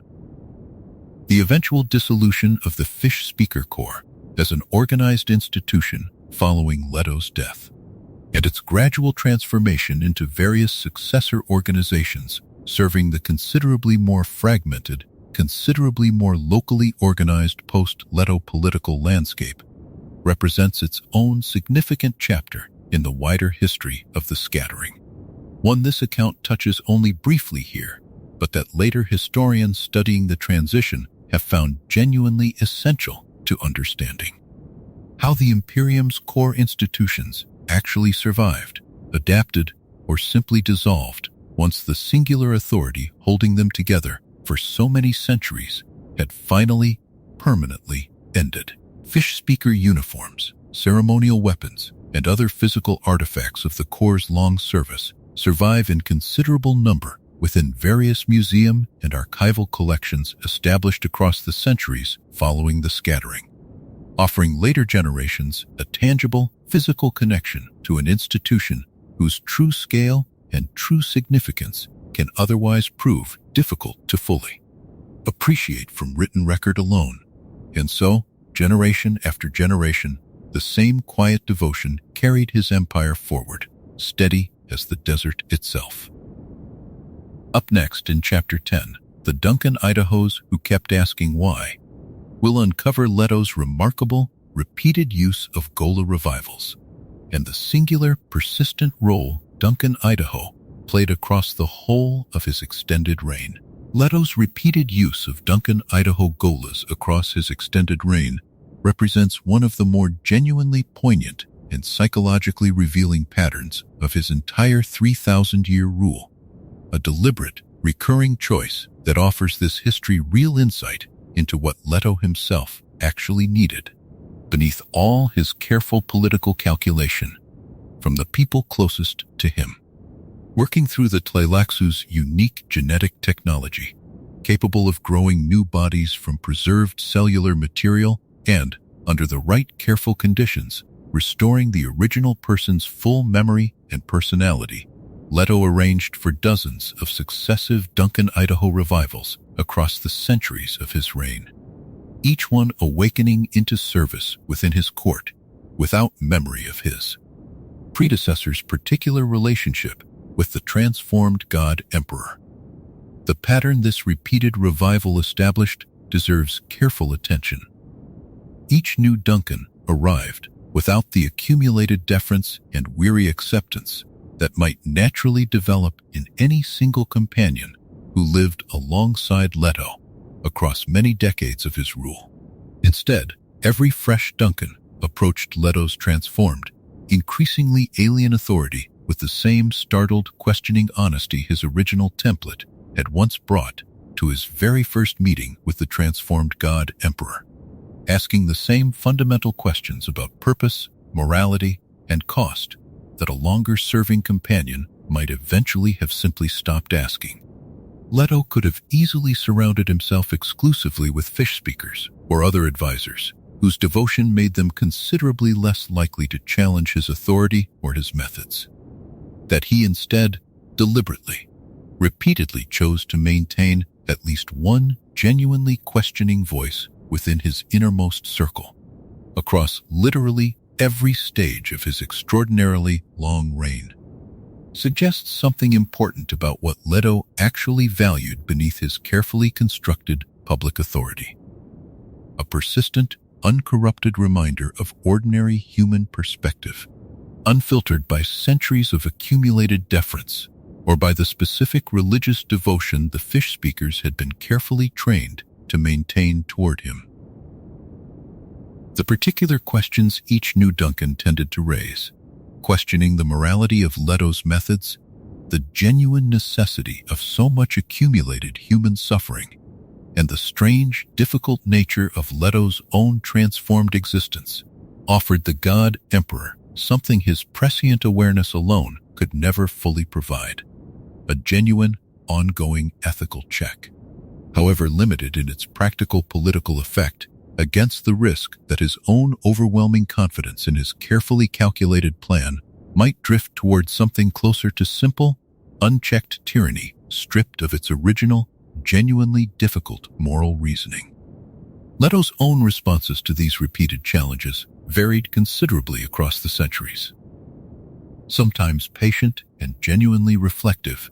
sometimes weary in ways that revealed just how many times across his extraordinarily long reign he had already answered essentially the same fundamental questions from essentially the same fundamental person, reborn again and again without memory of having asked them so many times before. This particular dynamic, an unchanging ruler facing a repeatedly renewed version of the same questioning companion, created a strange, recursive quality to Leto's inner emotional life that this history has few other comparable examples to draw upon in illustrating fully. The final Duncan Idaho serving during the last years of Leto's reign played a particularly significant role in the events surrounding the God Emperor's eventual death, working alongside Siona in ways this history's later chapters will examine in considerably more detail. His own accumulated understanding of Leto's true character and true purpose, built across his own particular period of service, proving essential to how the final crisis of Leto's extraordinary reign actually unfolded. What Leto's repeated, deliberate cultivation of this singular relationship across so many centuries ultimately reveals is a being who, despite everything he had sacrificed and everything he had become, still genuinely valued and still genuinely needed some preserved connection to the kind of honest, unfiltered human perspective his own transformed existence had otherwise placed permanently and completely beyond his direct reach. The Tleilaxu's own role in supplying these successive golas carried its own complicated political dimension, since the secretive genetic masters understood clearly that their continued usefulness to the God Emperor depended on maintaining a technology no other faction within the Imperium could replicate, giving them a particular, quiet leverage in their broader dealings with Leto that persisted across the whole of his extraordinarily long reign. Leto, for his part, seemed to accept this dependency with characteristic pragmatism, valuing the genuine benefit each new Duncan provided highly enough to tolerate the Tleilaxu's own separate, less transparent ambitions operating alongside his service to the throne. Individual Duncans across the centuries developed their own particular character and their own particular relationship with the role. Some settling relatively quickly into acceptance of their strange circumstances. Others struggling considerably longer with the disorienting knowledge that they were, in the most literal sense,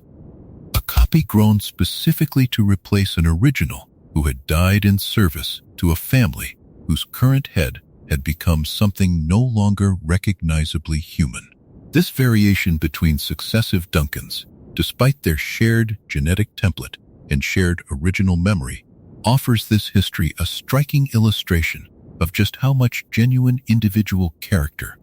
and genuine individual response to circumstance can vary even among people who begin, technically speaking, as identical. Some later scholars studying this pattern of repeated revival have drawn comparisons between Leto's use of successive Duncans and certain older human traditions of court jesters or trusted advisors specifically, licensed to speak difficult truths that no one else dared voice to a ruler, otherwise surrounded by careful, managed deference. Leto's own version of this ancient institutional need, updated through the specific technological possibility Tleilaxu genetic science provided, offered a considerably more consistent and considerably more genuinely challenging version of this function than any historical precedent, since each new Duncan arrived without any accumulated habit of diplomatic softening or gradual accommodation to the God Emperor's authority that a single, continuously serving advisor might naturally have developed across years of service. The specific emotional toll this repeated cycle took on Leto himself, watching companion after companion live out a single lifetime of service before dying and being replaced by a genetically identical but experientially fresh successor, deserves acknowledgement as one of the quieter, less dramatic griefs running through the whole of his extraordinarily long reign, a repeated loss that never fully lost its capacity to affect him despite, or perhaps because of, how many times across the centuries he was forced to experience some version of the same particular goodbye.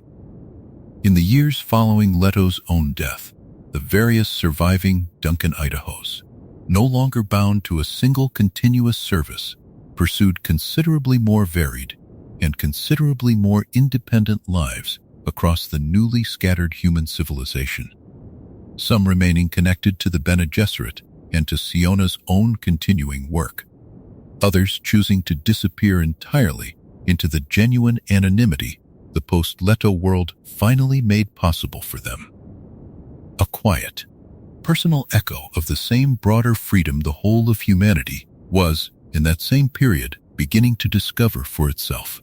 Each Duncan, in his own way, became a small, private monument to the man Leto had once been, before the centuries and the transformation carried him so far from where he started. Up next, in Chapter 11,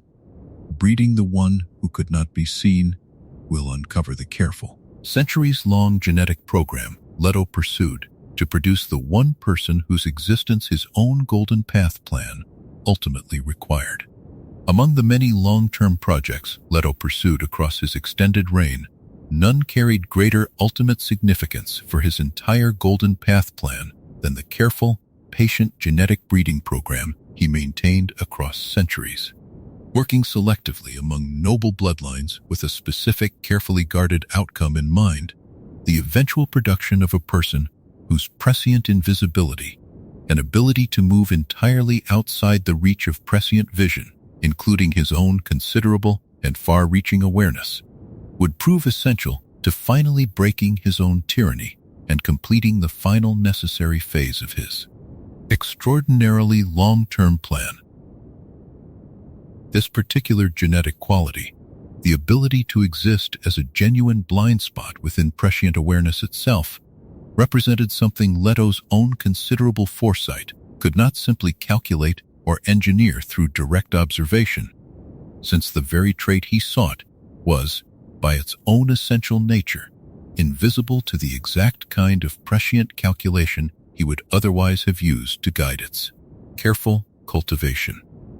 This created a genuinely strange and paradoxical challenge at the center of his breeding program. Leto needed to work toward producing something his own extraordinary vision could not directly observe or verify until it had actually, finally emerged. The breeding program itself drew on centuries of accumulated genetic knowledge,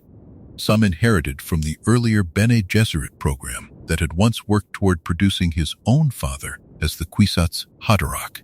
and some developed through Leto's own careful, patient experimentation across generations of noble marriages and pairings he arranged with characteristically long-term calculation. Those selected for inclusion in this program rarely understood the true, distant purpose behind the specific pairings and arrangements Leto's careful calculation determined necessary, living out their own individual lives largely unaware that their particular marriages and their particular children served a purpose stretching centuries beyond anything they themselves would ever personally witness or understand. The moral weight of this breeding program, treating human reproduction as a tool for a plan whose full purpose remained hidden even from the people whose lives it directly shaped, represents one of the more genuinely uncomfortable aspects of Leto's entire reign, a continuation in transformed and considerably more extended form of exactly the kind of controlling genetic manipulation the earlier Bene Gesserit breeding program had once practiced upon his own father's bloodline. Leto himself seemed to understand this uncomfortable continuity, his own choice to eventually die and end his tyranny serving, in part, as an attempt to ensure that this particular pattern of controlled human breeding would not simply continue indefinitely under whatever authority eventually succeeded him. Siona Atreides, born late in Leto's reign as the culmination of this centuries-long breeding effort, emerged as exactly the kind of prescient, invisible individual Leto had worked so patiently to produce. A young woman whose particular genetic quality represented both a genuine, immediate threat to his continued rule and the essential final ingredient his entire Golden Path plan actually required in order to succeed. Leto's own relationship with Siona and his careful, deliberate handling of her eventual rebellion against his authority will occupy this history's attention more fully in the chapter immediately following this one. It is worth pausing to appreciate the sheer, patient scale of what this breeding program represents within the wider context of Leto's extraordinary reign. He spent literally centuries working toward a genetic outcome he could not directly verify until it finally actually emerged, trusting his own careful, extended calculation across a timeline that made even his father's already extraordinary patience appear, by comparison, relatively short-term and immediate. The particular families and bloodlines Leto selected for inclusion in this careful, extended breeding effort were chosen using criteria that combined his own considerable prescient insight with more conventional genetic reasoning inherited from centuries of prior Bene Gesserit practice. Though Leto's own selections increasingly diverged from sisterhood preference as his plan matured, favoring genetic combinations the Bene Gesserit's own more conservative program would likely never have pursued on its own. This divergence created its own quiet, ongoing tension between Leto and the sisterhood across the centuries, the Bene Gesserit uncomfortably aware that their own historic expertise in exactly this kind of genetic planning had been effectively appropriated and redirected toward a purpose they themselves did not fully understand or necessarily endorse. The generational patience this breeding program required becomes especially striking when measured against the ordinary human experience of time. Individual families involved in the program might see only marginal, barely perceptible progress toward Leto's ultimate genetic goal across their own children's and grandchildren's lifetimes, unaware that they were contributing to a project whose true completion lay not decades, but centuries beyond their own brief participation in it. Leto alone held the complete, accumulated picture of how each individual pairing across this vast, patient effort connected to the larger whole. A perspective no other single consciousness within the entire Imperium possessed or could possess,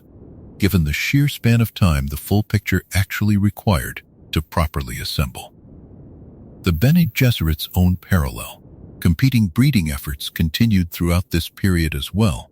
the sisterhood pursuing its own genetic goals, partially in cooperation with, and partially in quiet tension against Leto's larger project. A complicated relationship that produced its own share of friction across the centuries, as both parties recognized shared interest in certain outcomes while disagreeing considerably about others. This ongoing negotiation between two of the Imperium's most patient and most calculating institutions, each pursuing its own multi-generational genetic strategy, adds a layer of genuine political complexity to what might otherwise appear, from a distance, as simply Leto's own unchallenged singular project. Contemporary accounts from within the breeding program's participating families, rare as they are within the surviving historical record, suggest that many of those involved experienced their own arranged marriages and arranged pairings as simply an unusually persistent form of the noble house matchmaking that had characterized aristocratic life across the Imperium for centuries before Leto's reign even began, largely unaware that their particular circumstances connected to any larger, more consequential purpose. This lack of awareness among the actual participants, whether by Leto's own deliberate design or simply as a natural consequence of the program's genuine complexity, meant that the true scale and true purpose of the effort remained hidden in plain sight, distributed across generations of families who understood only their own small, immediate piece of a much larger, carefully hidden pattern. Genetic historians studying the surviving records of this breeding program centuries later, working with considerably more complete information than any single participant during Leto's own lifetime ever possessed, have mapped out the full extended family tree connecting Siona back through generations of carefully arranged pairings, a document of staggering scope and staggering patience that stands, on its own, as one of the more remarkable surviving artifacts of Leto's entire extraordinary reign, evidence of exactly how completely he was willing to subordinate ordinary human relationship and ordinary human autonomy to the singular, distant purpose his prescient calculation had convinced him was genuinely necessary. Some later critics of Leto's methods have argued that a being capable of such extended patience and such extended calculation might have found a gentler path toward the same eventual genetic outcome, one requiring less total subordination of individual human choice across so many generations, a critique Leto himself, based on the fragments of his private reflection that touch on the breeding program directly, appears to have taken seriously without ever fully resolving to his own complete satisfaction. And at the very end of that long, patient chain, at last, Siona. Up next in Chapter 12, Siona and the Blind Spot will uncover how Leto's careful breeding program finally produced the person capable of ending his reign, and how he responded once she actually appeared. When Siona Atreides finally emerged as an adult, displaying exactly the prescient invisibility Leto's centuries-long breeding program had worked so patiently to produce, the God Emperor faced a situation genuinely unlike anything else across his extraordinarily long reign, a person whose future actions he could not directly foresee or calculate, a living, breathing exception to the otherwise overwhelming prescient awareness that had guided nearly every other decision of his transformed existence. Rather than treating this blind spot as a simple threat to be eliminated, Leto recognized immediately what Siona's existence actually represented, the essential, final ingredient his entire Golden Path plan had been working toward across all the preceding centuries. Siona's own early adulthood was marked by growing, genuine resistance to Leto's rule, drawing her into contact with rebellious elements within the wider Imperium who had never fully accepted the total, controlled peace his reign imposed. She had no knowledge of her own role within Leto's careful breeding program, experiencing her own resistance as authentic, personally chosen rebellion against a tyranny she found genuinely intolerable. Unaware that the very qualities driving her resistance and the very genetic invisibility that made her resistance so uniquely threatening to Leto's continued rule existed specifically because Leto himself had spent centuries working to ensure someone exactly like her would eventually emerge. Leto's response to Siona's growing rebellion reveals considerable insight into his own particular style of long-term governance. Rather than simply crushing her resistance through the overwhelming force available to him, he instead subjected her to a series of careful, deliberately engineered trials, testing her capabilities, her judgment, and her genuine character across circumstances, designed to reveal whether she truly possessed the qualities his plan actually required. Working with the same patient, calculating care he had applied to every other element of his centuries-long project. The particular relationship that developed between Siona and the current Duncan Idaho Gola serving during this period added further complexity to Leto's careful management of this final, essential phase of his plan. Duncan's own genuine loyalty to Leto, tempered as always by his particular willingness to question and challenge the God Emperor's methods,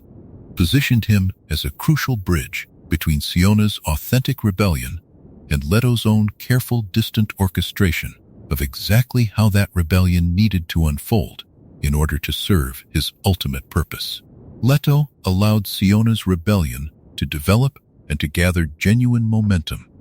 understanding that her resistance needed to feel authentic and self-directed in order to achieve the specific outcome his plan actually required. Rather than appearing as any kind of obviously engineered test that might have compromised the genuine unpredictability her prescient invisibility was specifically meant to provide. This careful, patient allowance of real risk into his own otherwise tightly controlled existence represented, in its own way, one of the more genuinely courageous elements of Leto's entire extended reign. A willingness to risk real vulnerability in service of an outcome he had spent centuries working to finally make possible. The full significance of Siona's particular role and the final, decisive confrontation her rebellion would eventually lead toward connects directly to threads this history has already begun tracing in earlier chapters, particularly Leto's own careful calculation regarding the exact manner and exact timing of his own eventual, necessary death. A calculation this history will examine in considerably more detail as we continue moving toward the final chapters of his extraordinary story. Siona's particular temperament, quick to anger at injustice and stubbornly resistant to any authority she had not personally chosen to respect, made her an unusually difficult subject for even Leto's careful, patient management.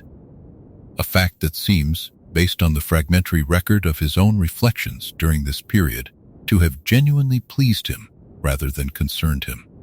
He appears to have understood that a more compliant, more easily managed candidate would have made a poor final instrument for the specific kind of authentic, unpredictable rebellion his plan actually required, and Siona's genuine difficulty as a subject became, paradoxically, the clearest evidence available to him that his centuries of careful breeding had finally succeeded in producing exactly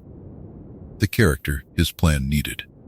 The trials Leto arranged for Siona, testing her resourcefulness and her judgment under circumstances of real, unstaged danger, carried genuine risk to her actual survival.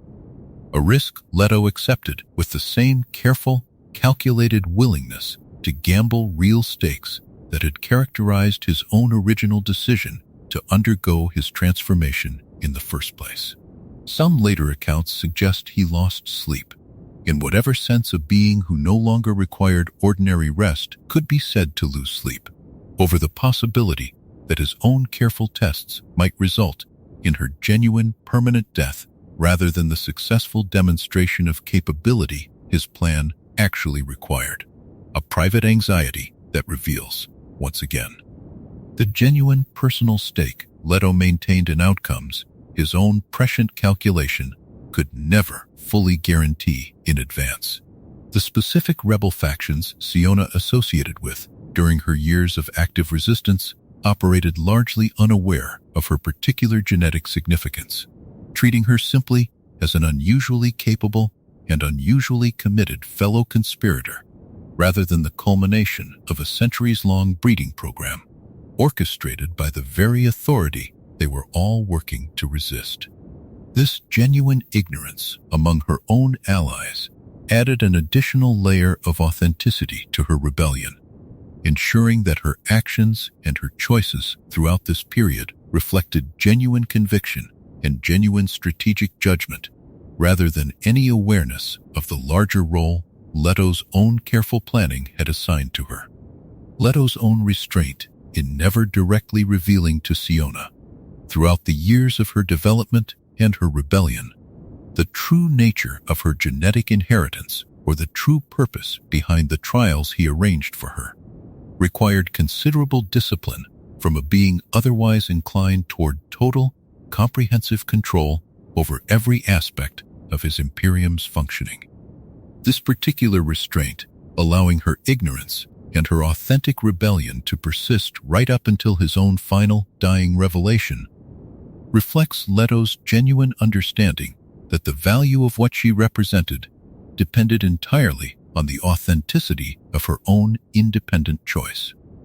a value that any earlier revelation would have permanently and irreparably compromised. The wider political turbulence surrounding Siona's rebellion,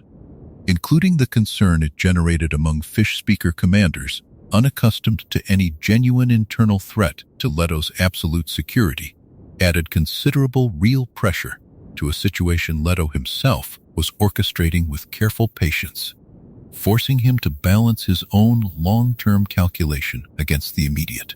practical need to prevent his security apparatus from simply eliminating Siona before her rebellion could reach the specific, necessary conclusion his entire plan actually depended upon. In the quiet years that followed, long after the dust of that final confrontation had settled, historians would come to regard Siona's rebellion not as an isolated act of youthful defiance, but as the carefully seeded final movement of a plan 3 centuries in the making. A blind spot, finally, exactly where he had spent centuries hoping one would eventually appear. Up next, in Chapter 13, The Lesson of His Own Father's Jihad, we'll uncover how Leto's careful study of Paul's earlier reign shaped every major decision of his own, considerably longer and considerably more calculated rule. Leto's careful study of his own father's reign, undertaken with the unusual advantage of inherited ancestral memory alongside his own considerable prescient awareness, provided him with something no other ruler in human history had ever possessed: the ability to examine, in genuine and painful detail, exactly how a well-intentioned, genuinely gifted prophet had still managed to preside over a jihad that killed billions of people across the Imperium. Despite Paul's own genuine and persistent horror at watching that exact outcome unfold before him, the central lesson Leto extracted from this careful study concerned the specific, dangerous relationship between prescient awareness and personal restraint. Paul had seen the jihad coming clearly, years before it actually began, and had genuinely wished to prevent it. And yet his own considerable prescient gift had proven insufficient to actually stop the momentum his own rise had already set into motion among the Fremen population, whose religious fervor he had, however reluctantly, helped cultivate and direct. Leto concluded from this painful precedent that individual restraint and individual good intention, however genuine, could never reliably counter the larger structural forces a sufficiently significant prescient figure inevitably sets into motion simply by existing and by acting within a civilization already primed to receive him as a messianic figure. This lesson shaped Leto's entire approach to his own eventual rule in ways that distinguish his reign sharply from his father's, despite the underlying genetic and prescient continuity between them. Where Paul had tried, largely unsuccessfully, to moderate the religious fervor building around him, even as he continued acting within the political and military structures that fervor demanded, Leto instead chose to seize total, direct control over every dimension of the religious and political authority his own transformed nature commanded, understanding that only complete, personal control, rather than any attempt at gentle moderation from within a system he did not fully direct, could actually prevent history from simply repeating his father's tragedy on an even larger scale. Leto also drew a considerably more specific and more structural lesson from his father's experience, one concerning the deeper danger of prescient authority itself, rather than simply its particular consequences in Paul's own individual case. He came to believe that the jihad was not merely an unfortunate accident of Paul's particular circumstances, but a fairly predictable structural outcome of any civilization organizing itself around a single, trusted, prescient guide, regardless of that guide's own individual character or intentions. This structural insight, extending Paul's own personal tragedy into a much broader, more general principle about the inherent danger of prescient governance itself, became the true intellectual foundation underlying Leto's entire Golden Path plan. The particular irony embedded within Leto's response to his father's tragedy deserves careful acknowledgement within this history. In order to prevent a repeat of Paul's prescient authority producing catastrophic consequences, Leto chose to construct an even more total, even more absolute form of prescient authority himself, reasoning that only a tyranny complete and totalizing enough to eventually provoke its own necessary, permanent ending could actually break the underlying pattern his father's own more limited and more conflicted reign had merely illustrated without actually resolving. Leto's own private reflections on his father, preserved in fragments across the centuries of his reign, reveal a complicated mixture of genuine filial respect and clear-eyed, unsentimental assessment of exactly where Paul's approach had proven insufficient. A combination that allowed Leto to honor his father's genuine struggle and genuine good intention while still building something considerably more extreme and considerably more calculated in direct response to the specific ways that struggle had ultimately fallen short of preventing real catastrophe. Leto's inherited access to memory extended not only to his father's own reign, but, through the deeper layers of ancestral awareness his particular genetic inheritance made available, to countless other historical instances of concentrated, absolute authority stretching back across human history long before the Atreides name had ever attached itself to any position of power at all. This broader historical perspective reinforced and generalized the specific lesson of his father's jihad, allowing Leto to recognize the same essential pattern, a population's hunger for certainty meeting a leader's genuine or performed capacity to provide it, recurring again and again across civilizations that otherwise shared little in common beyond this one persistent, dangerous vulnerability. This generalized understanding shaped Leto's conviction that no merely personal reform, however wise or however well-intentioned any individual reformer might prove to be,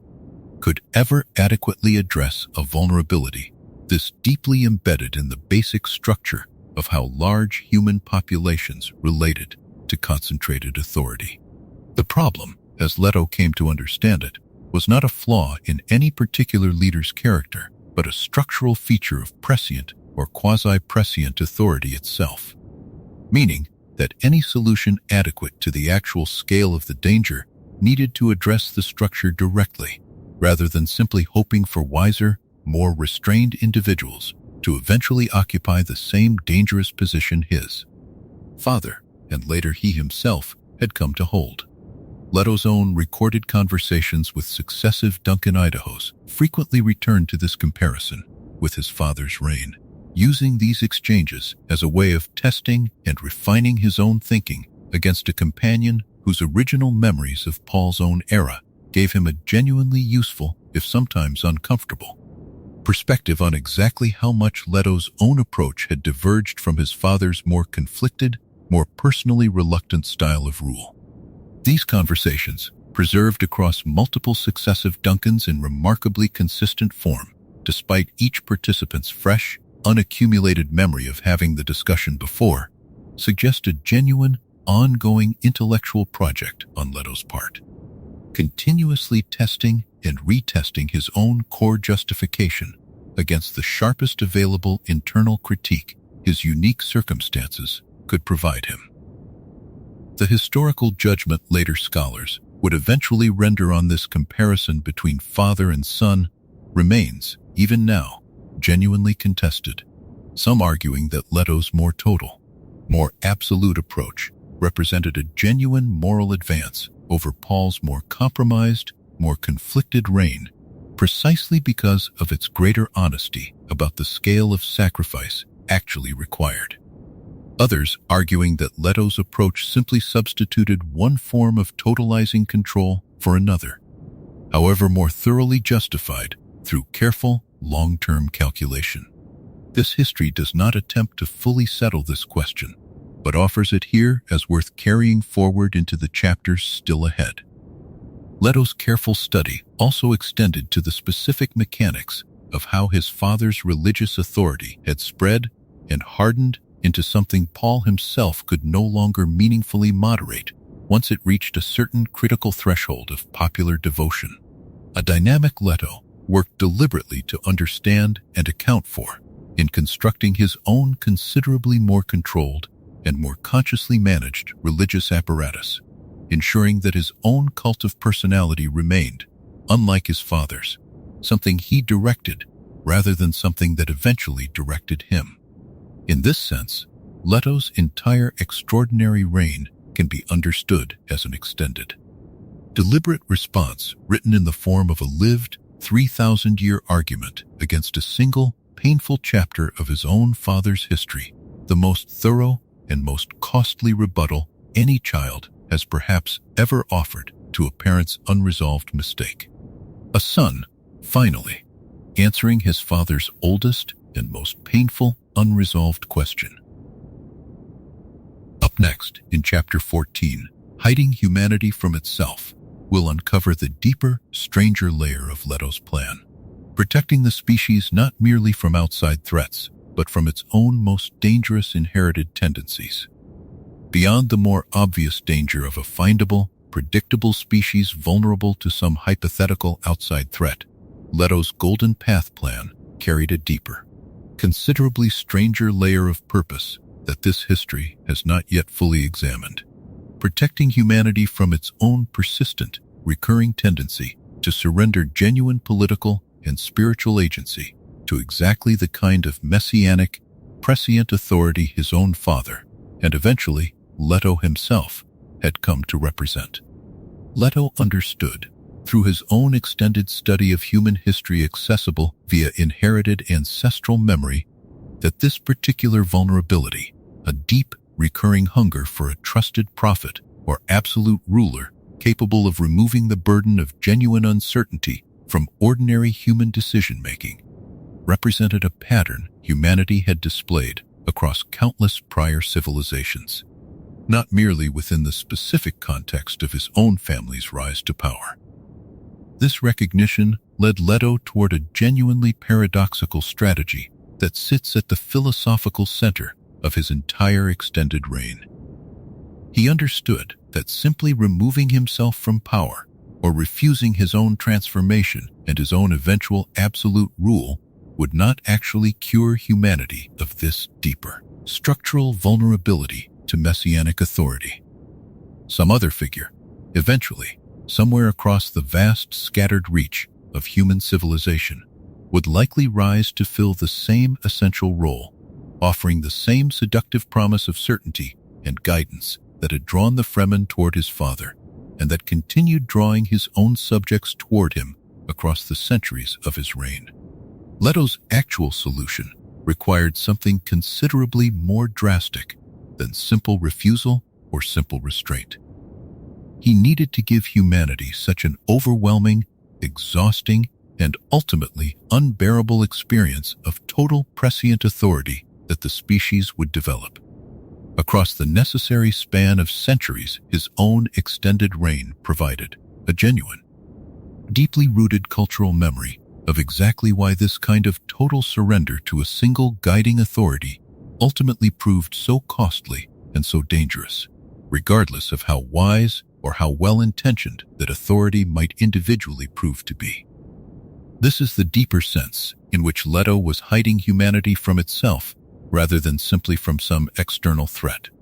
The Golden Path was designed not merely to scatter humanity physically beyond the reach of prescient tracking, but to inoculate the species through direct, extended, and genuinely painful historical experience against its own recurring vulnerability to exactly the kind of absolute, comforting authority his own family's entire story had repeatedly demonstrated humanity remained dangerously eager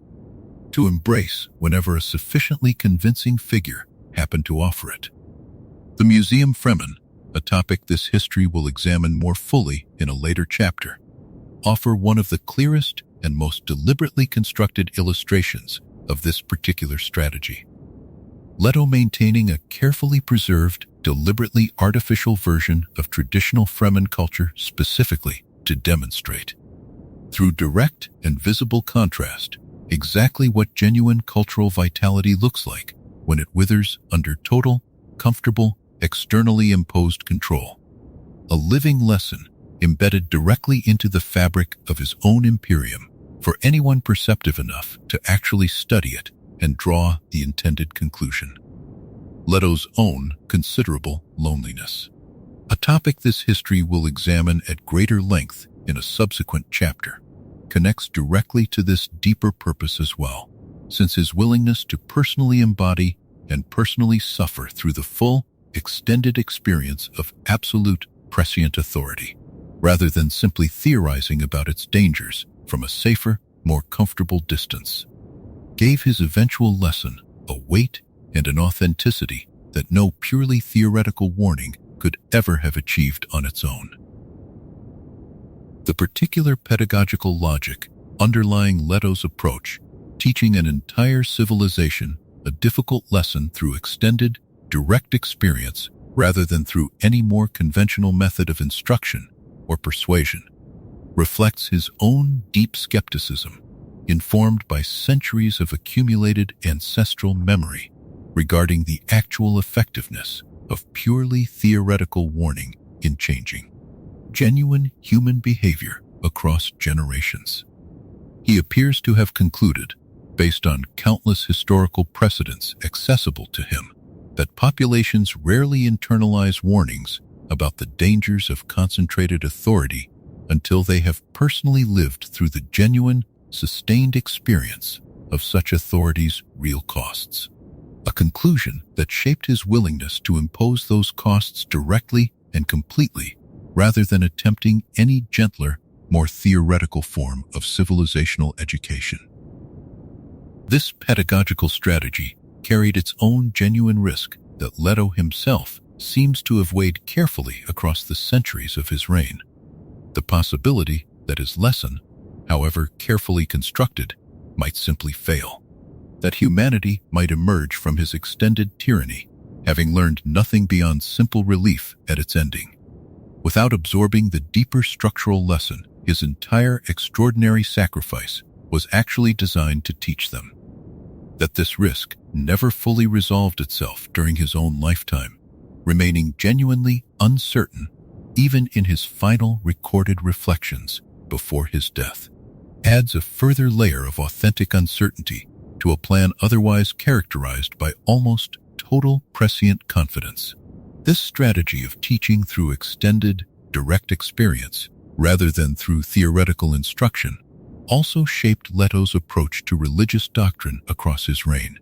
deliberately allowing certain forms of worship and certain interpretations of his own authority to develop and even flourish among his subjects, provided they ultimately reinforced rather than undermined the eventual necessary lesson his death was meant to teach.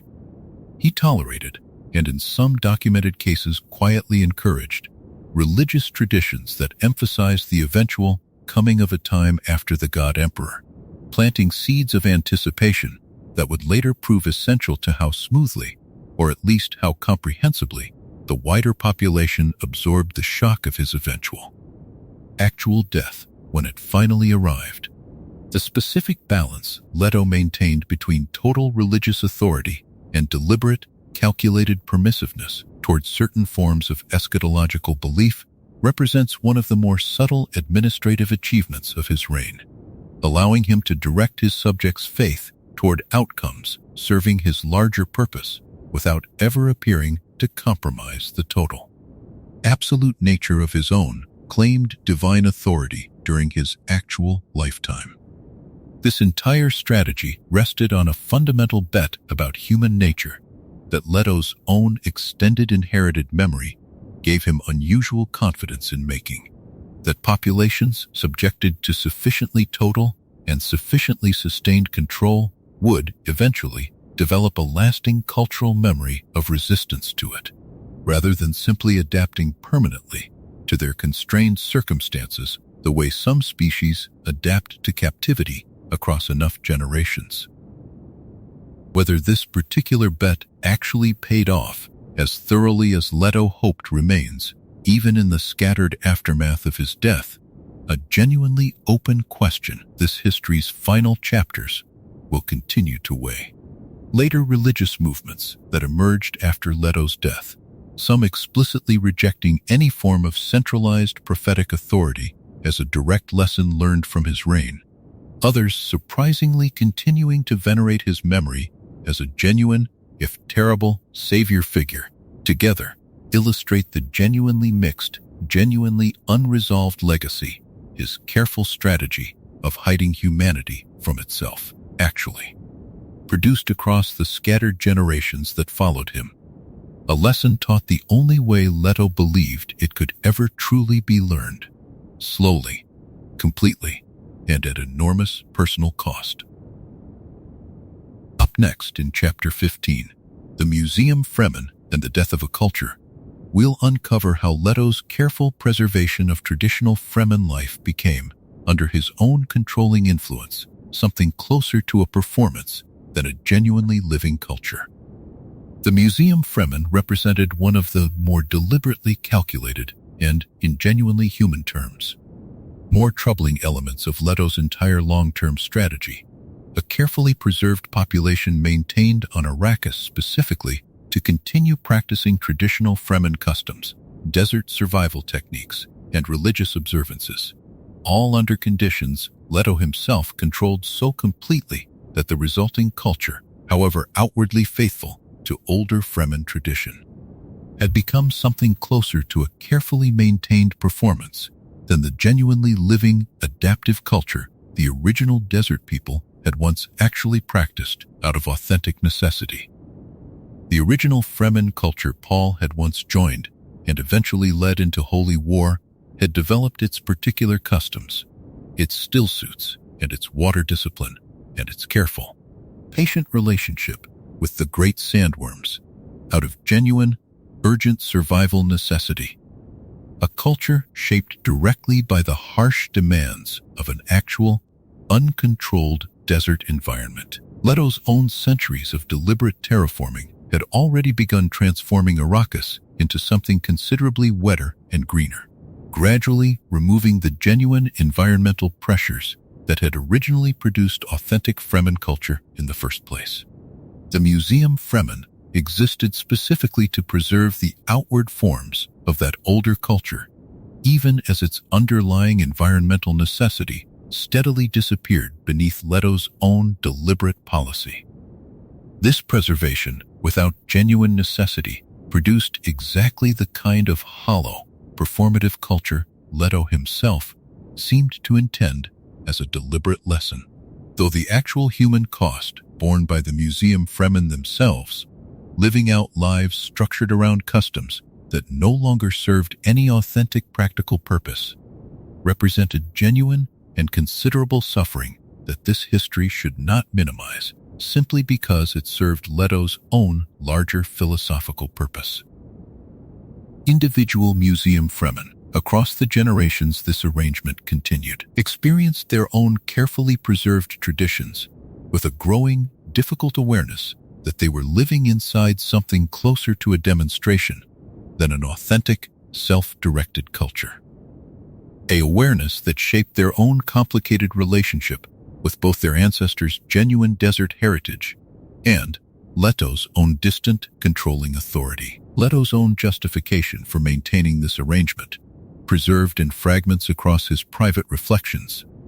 framed the museum Fremen as a necessary, living illustration of exactly the kind of cultural death that occurs whenever genuine adaptive tradition becomes preserved artifact rather than continuing to develop and change in response to authentic, ongoing necessity.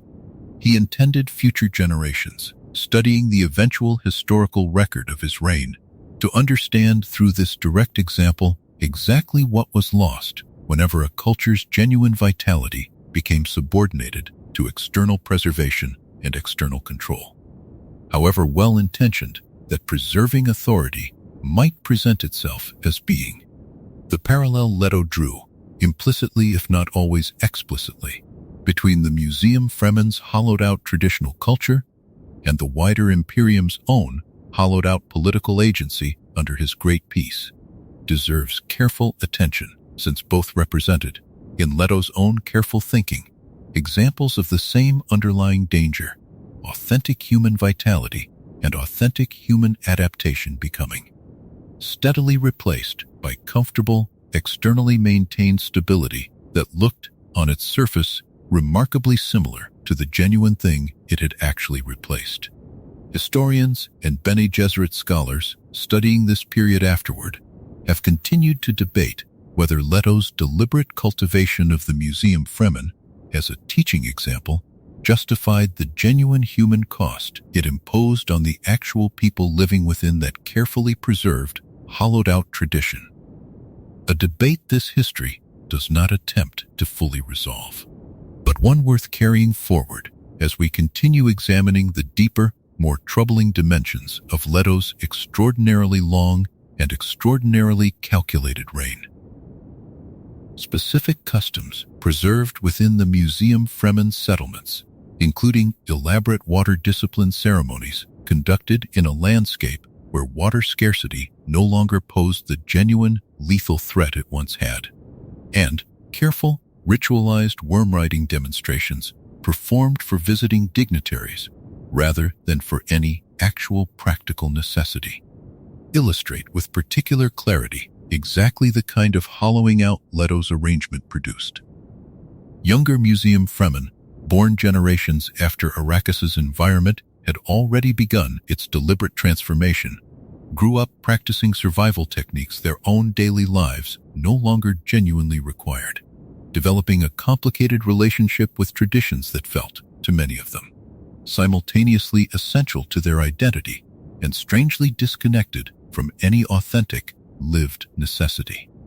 Some museum Fremen communities responded to this strange condition by developing their own new, adaptive traditions, specifically addressing the peculiar experience of preserving a culture without its original context, a development that some later anthropologists studying the post-Leto Imperium found genuinely fascinating, suggesting that even a deliberately hollowed-out, performative culture retained some capacity for authentic human adaptation and authentic human meaning-making, even under conditions Leto himself had specifically designed to illustrate cultural stagnation rather than cultural vitality. Visitors to the museum Fremen settlements, including scholars, curious nobles, and occasionally Leto himself, during his rare public appearances, encountered a community caught in a genuinely strange cultural position. Simultaneously, the most visibly authentic remaining link to the original Fremen culture that had once carried Paul to power, and, at the same time, the most obviously artificial and most obviously performed version of that same culture anywhere in the Imperium. This paradox was not lost on the Museum Fremen themselves, and later accounts from within these communities suggested genuine, ongoing internal debate about whether their preserved traditions represented honor to their ancestors, or a kind of ongoing betrayal of everything those ancestors had actually lived and fought for under considerably harsher, more genuine circumstances. The eventual fate of the Museum Fremen following Leto's death connects to the broader story of cultural transformation this history's later chapters will trace as the wider Imperium adjusted to genuine freedom after so many centuries of careful, controlled preservation. Some Museum Fremen communities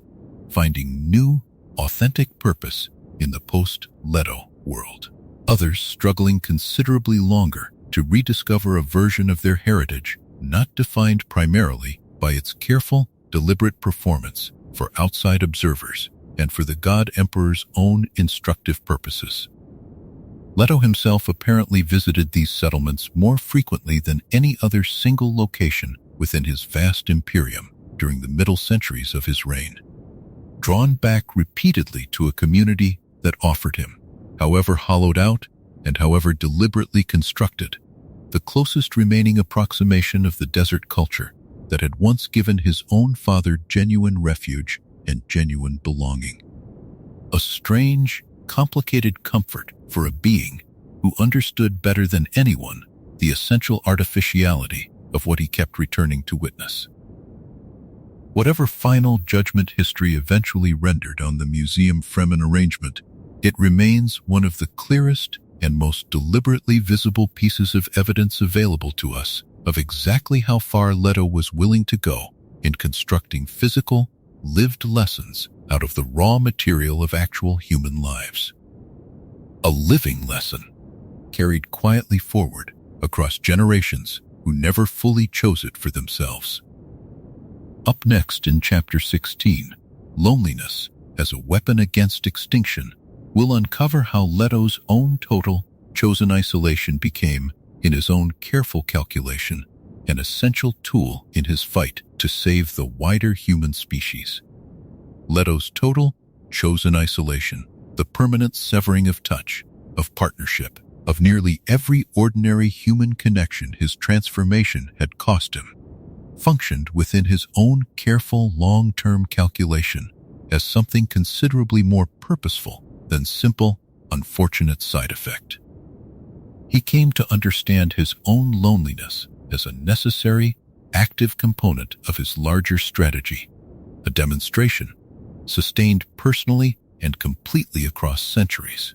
of exactly the kind of total sacrifice genuine,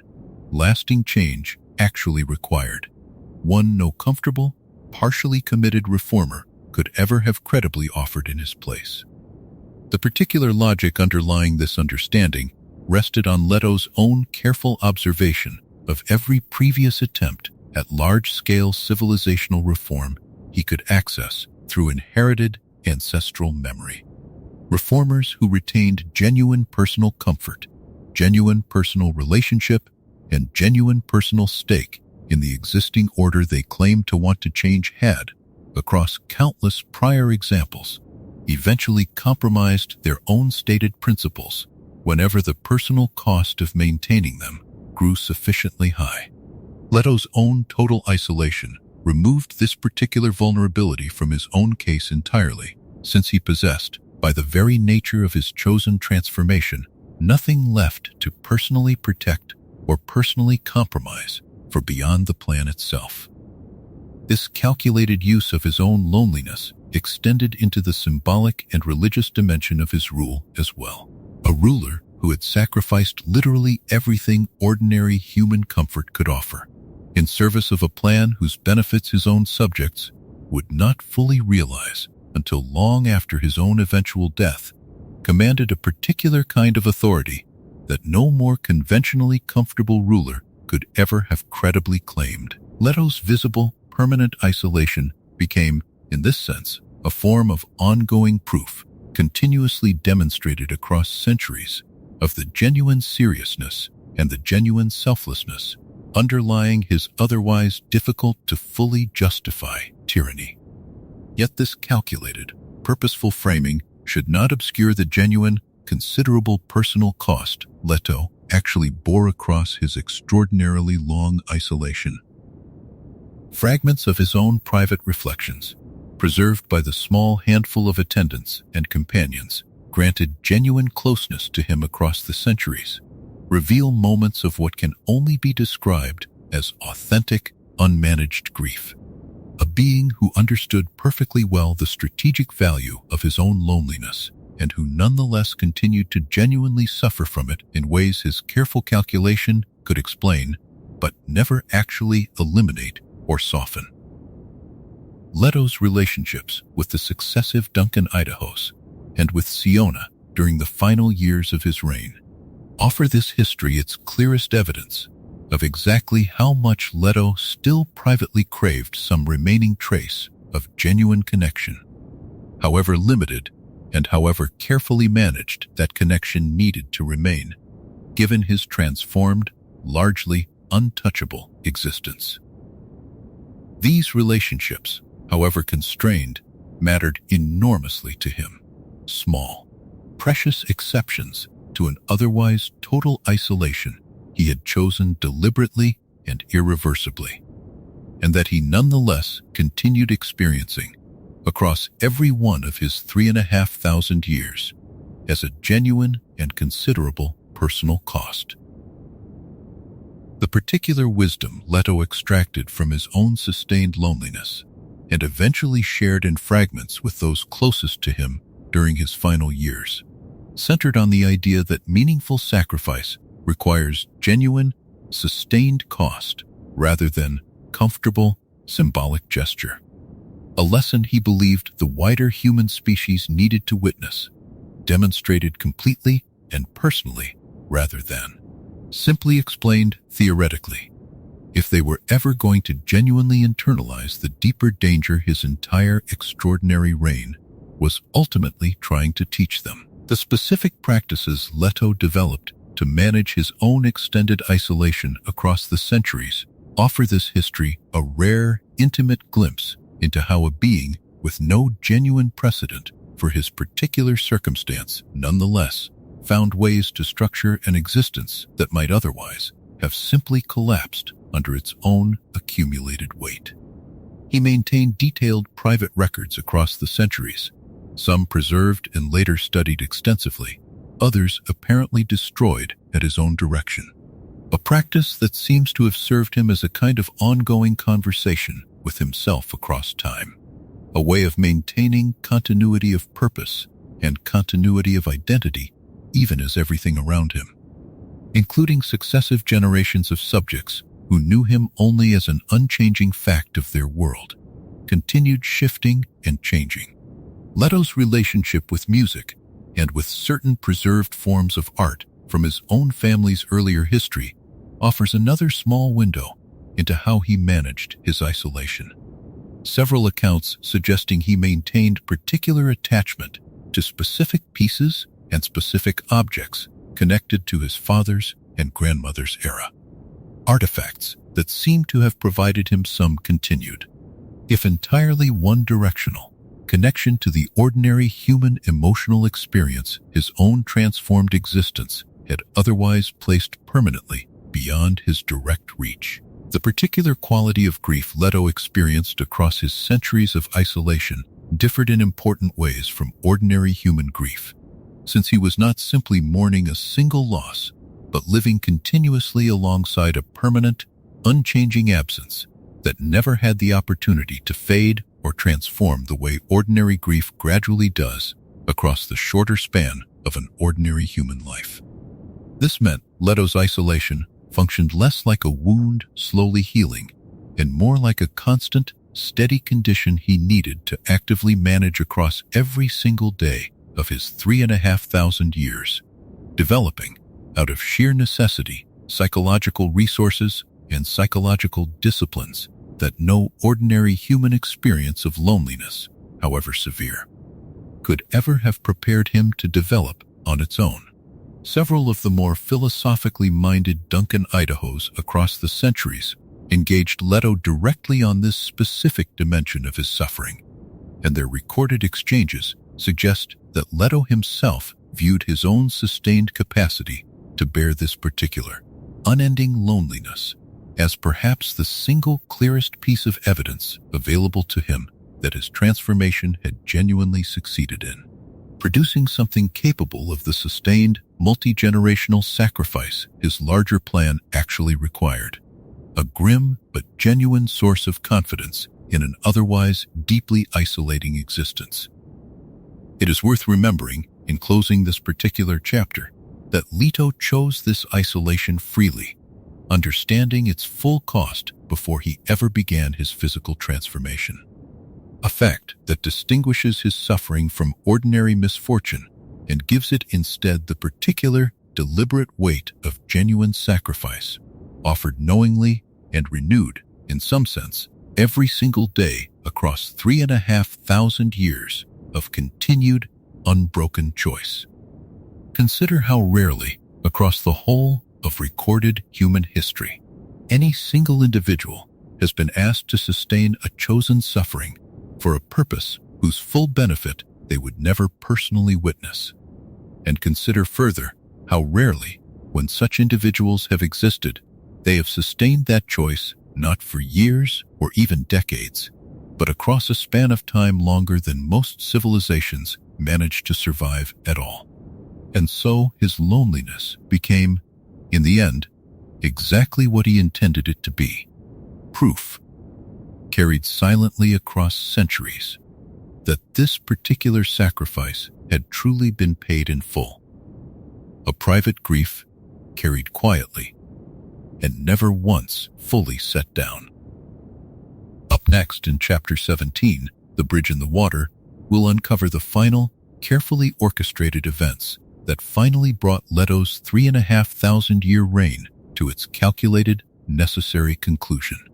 The final events of Leto's extraordinarily long reign unfolded with a careful, deliberate quality that reflected everything this history has already established about his particular style of long-term planning. A conclusion he had, in the most literal sense, been preparing for across the whole of his 3,500 years of rule. Siona's rebellion, developed carefully and allowed to gather genuine momentum under Leto's own distant but watchful guidance, finally reached its decisive moment when she and Duncan Idaho, along with a small group of fellow conspirators, moved directly against the God Emperor during one of his carefully staged ceremonial appearances. The specific mechanism of Leto's death required a location and a method calculated with characteristic precision. His transformed body, near invulnerable to conventional weapons and conventional harm after centuries of continued growth and adaptation, retained exactly one genuine vulnerability: water itself. The very substance sand trout and their adult worm form could never tolerate in open, uncontained quantity. Leto's conspirators, guided by knowledge Leto himself had, through careful and deliberate indirection, ensured eventually reached them, lured him toward a bridge constructed specifically to give way beneath his tremendous transformed weight, sending him falling into the river running beneath it. Leto's death in that river did not occur instantly, but unfolded gradually as his transformed body began dissolving and separating in the water into countless individual sand trout, each one carrying within it a small fragment of the concentrated spice essence his own body had accumulated across centuries of transformation. This dissolution served a final, carefully calculated practical purpose beyond simply ending his own physical existence. It effectively reseeded Arrakis with exactly the sand trout population needed to eventually restore the planet's damaged spice cycle. a cycle his own centuries of deliberate terraforming had steadily and knowingly been destroying in service of his larger plan. In his final words and final actions before his transformed body fully dissolved, preserved carefully by those present at his death and passed forward into the historical record, Leto revealed to Siona and the other assembled witnesses the fuller shape of the golden path for essentially the first time outside his own most trusted inner council, explaining that his centuries of enforced peace and deliberate stagnation had been building with total and complete deliberation toward exactly this moment of his own carefully orchestrated death, understanding that his passing would finally free humanity from the specific danger of prescient tyranny that had shaped the whole of his own extraordinary, sacrificial existence. The particular calm and apparent acceptance with which Leto approached his own death, described consistently across the various surviving accounts of his final hours, reflects the genuine, total completeness of his own long-term calculation. This was not a death forced upon him against his own careful planning, but the deliberate, necessary culmination of a plan he had spent literally his entire adult existence, across centuries longer than any ordinary human lifetime could ever contain, working patiently and carefully to bring about at precisely the right moment and through precisely the right circumstances. Duncan Idaho's own presence at this final scene carried particular weight given his character's own long, strange history of successive revivals across the centuries of Leto's extended reign, a loyal companion whose accumulated perspective across so many restored lives gave him a uniquely intimate understanding of exactly how far Leto had traveled, in every meaningful sense, from the young Duke's grandson, Duncan, had first sworn himself to protect so many thousands of years before this long, transformative story had even properly begun. The bridge itself, an otherwise unremarkable structure spanning a modest river within his own capital territory, carried enormous symbolic weight in the years following Leto's death, eventually becoming a site of pilgrimage and quiet reflection for subjects and later historians alike seeking to understand exactly how and where humanity's long imprisonment under prescient tyranny had finally come to its end. Accounts describing the physical construction of the bridge, engineered specifically to appear structurally sound while actually carrying a calculated, hidden weakness, reveal the same meticulous attention to detail evident throughout every other element of Leto's carefully orchestrated final plan. A death arranged with the same patient, exacting care he had once brought to his own original transformation so many centuries earlier. Those present at the actual moment of the bridge's collapse described a strange, almost anticlimactic quality to the event itself. The enormous, transformed body of the God Emperor disappearing beneath the water's surface,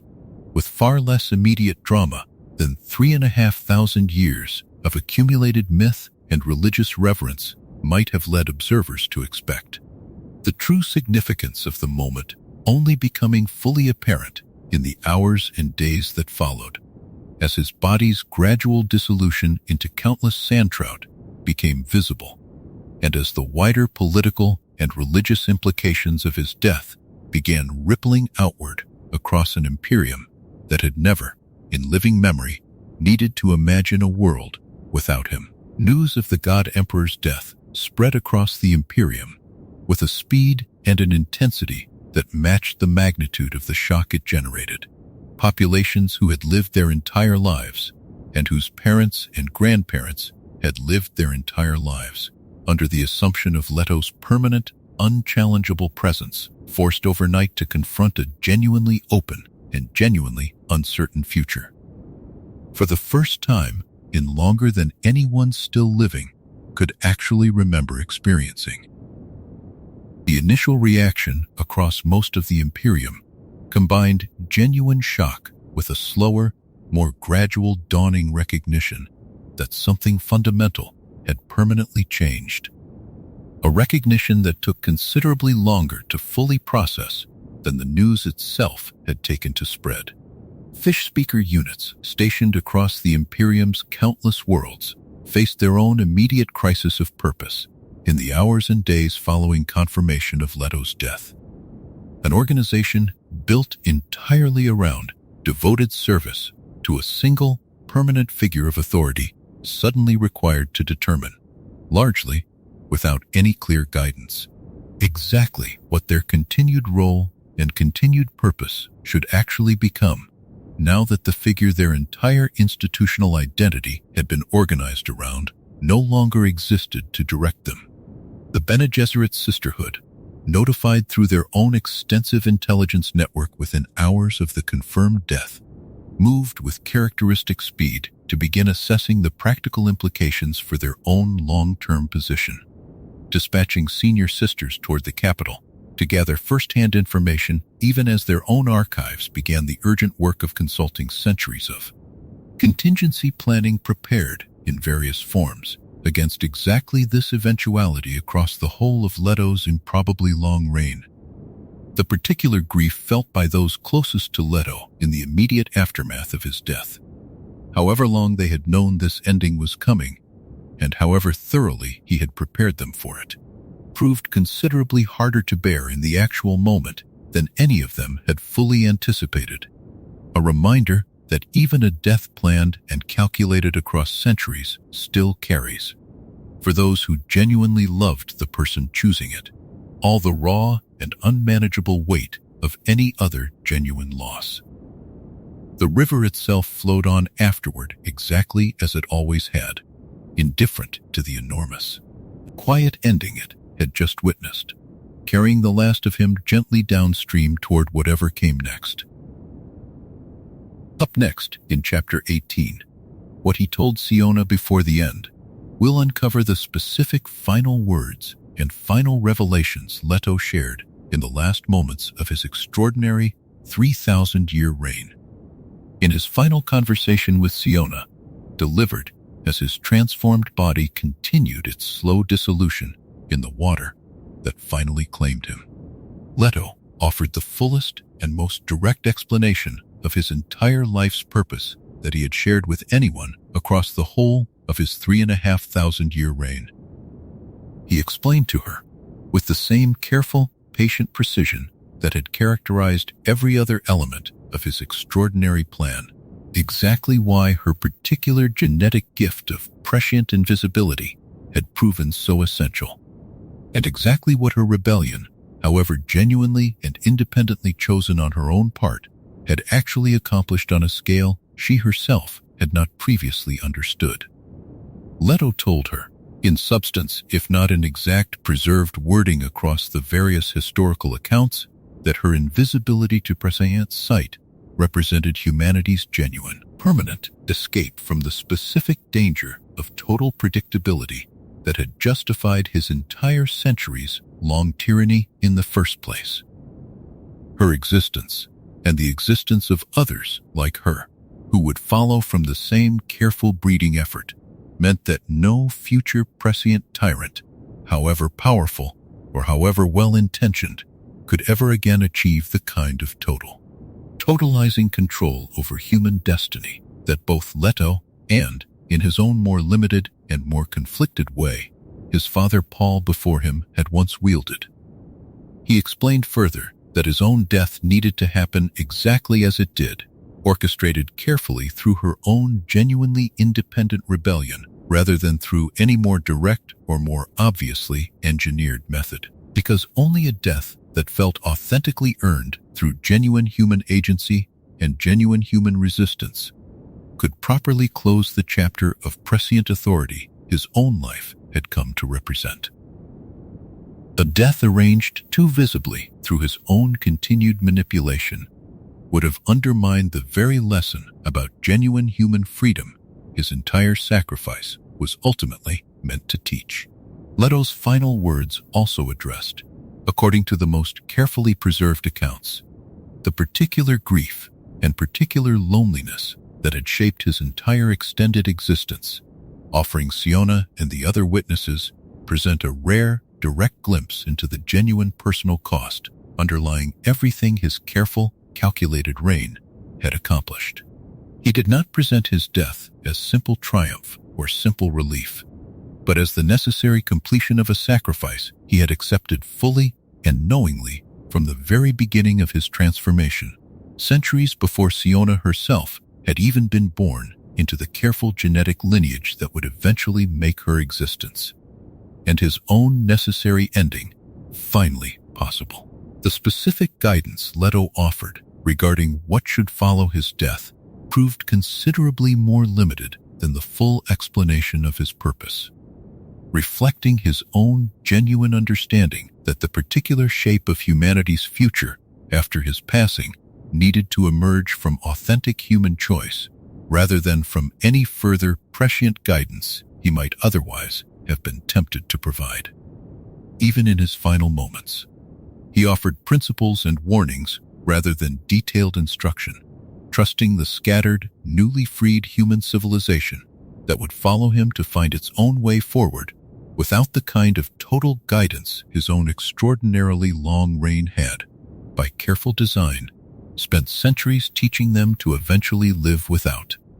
This final conversation, preserved across generations of careful historical study and Bene Gesserit archival work, remains one of the most significant surviving documents from the entire Dune saga's long history,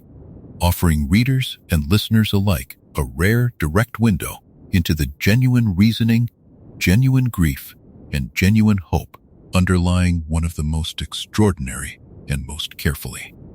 calculated sacrifices any single being had ever chosen to make on behalf of an entire species. The physical circumstances under which this final conversation occurred,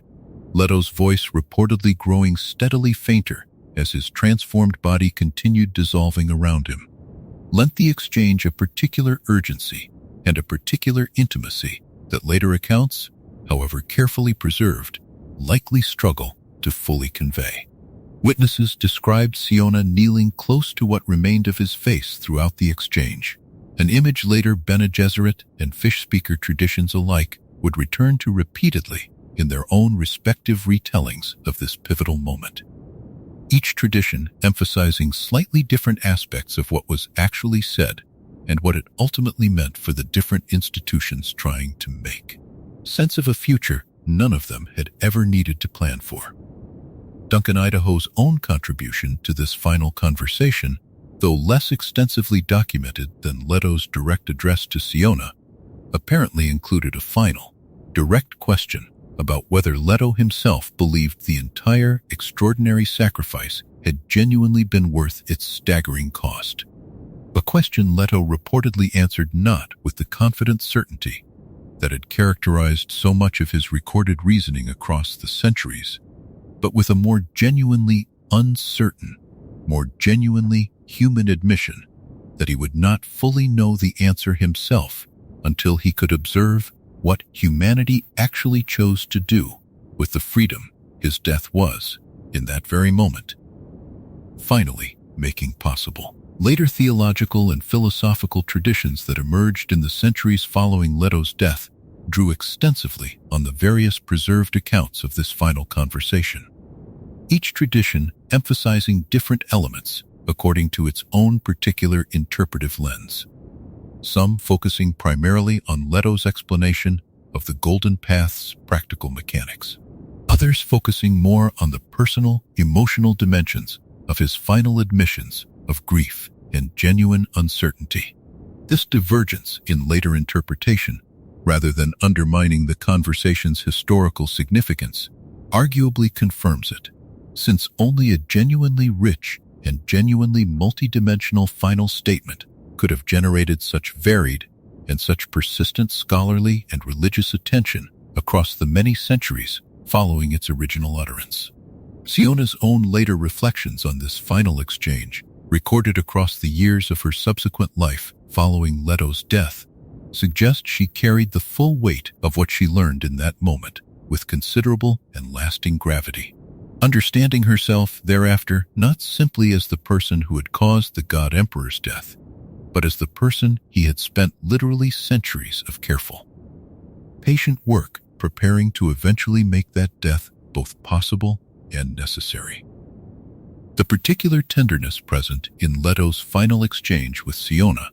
a quality several accounts specifically remark upon, given how thoroughly calculating and how thoroughly controlled his public reign had generally appeared across the preceding centuries, offers a final, important corrective to any reading of his story that treats him purely as a distant, inhuman strategist. Whatever else he had become across his transformation, something recognizably tender and recognizably human remained present enough in that final hour to reach genuinely toward the young woman who had, in the truest sense, both ended his life and completed his life's entire purpose in the very same act. Nothing in the whole of this long history quite matches the quiet weight of that final hour. A being who had spent 3,500 years planning for exactly this moment, finally arriving at it, and finding, even after all that preparation, that some part of the goodbye still needed saying freshly, in his own words, one last time. Then, at last, quietly, the long telling of his own reasoning came to its close. Up next in Chapter 19, the scattering he made necessary, we'll uncover exactly how humanity responded to its newfound freedom in the years and centuries immediately following Leto's death. The years and centuries immediately following Leto's death unfolded exactly as his own careful, extended calculation had anticipated, though the specific human experience of that transition carried a scale and an emotional complexity that abstract prescient calculation alone could never have fully captured. Humanity, freed after 3,500 years from the totalizing peace and totalizing control Leto's reign had imposed, responded with an enormous, largely uncoordinated wave of emigration that later historians would come to call the scattering. Countless ships and countless communities fleeing outward into the deep, unknown reaches of space, driven by exactly the hunger for genuine unpredictability and genuine freedom from centralized authority that Leto's own extended tyranny had, by careful design, spent centuries deliberately cultivating within the population living beneath it. This mass emigration carried humanity into territories and circumstances that no prescient vision, however powerful, could reliably track or predict. Populations spreading so widely and so unpredictably across the galaxy that the very premise underlying centuries of prior prescient planning, the assumption of a single, traceable, and therefore ultimately controllable human civilization, simply ceased to hold true in any meaningful sense. This was, in the most literal and most consequential sense available to this history, the golden path finally and fully achieved, humanity rendered permanently unfindable and permanently uncontrollable by any single future threat. Exactly as Leto had calculated across his impossibly long reign that it needed to become in order to guarantee the species' genuine, long-term survival. The particular irony embedded within this outcome deserves careful acknowledgement.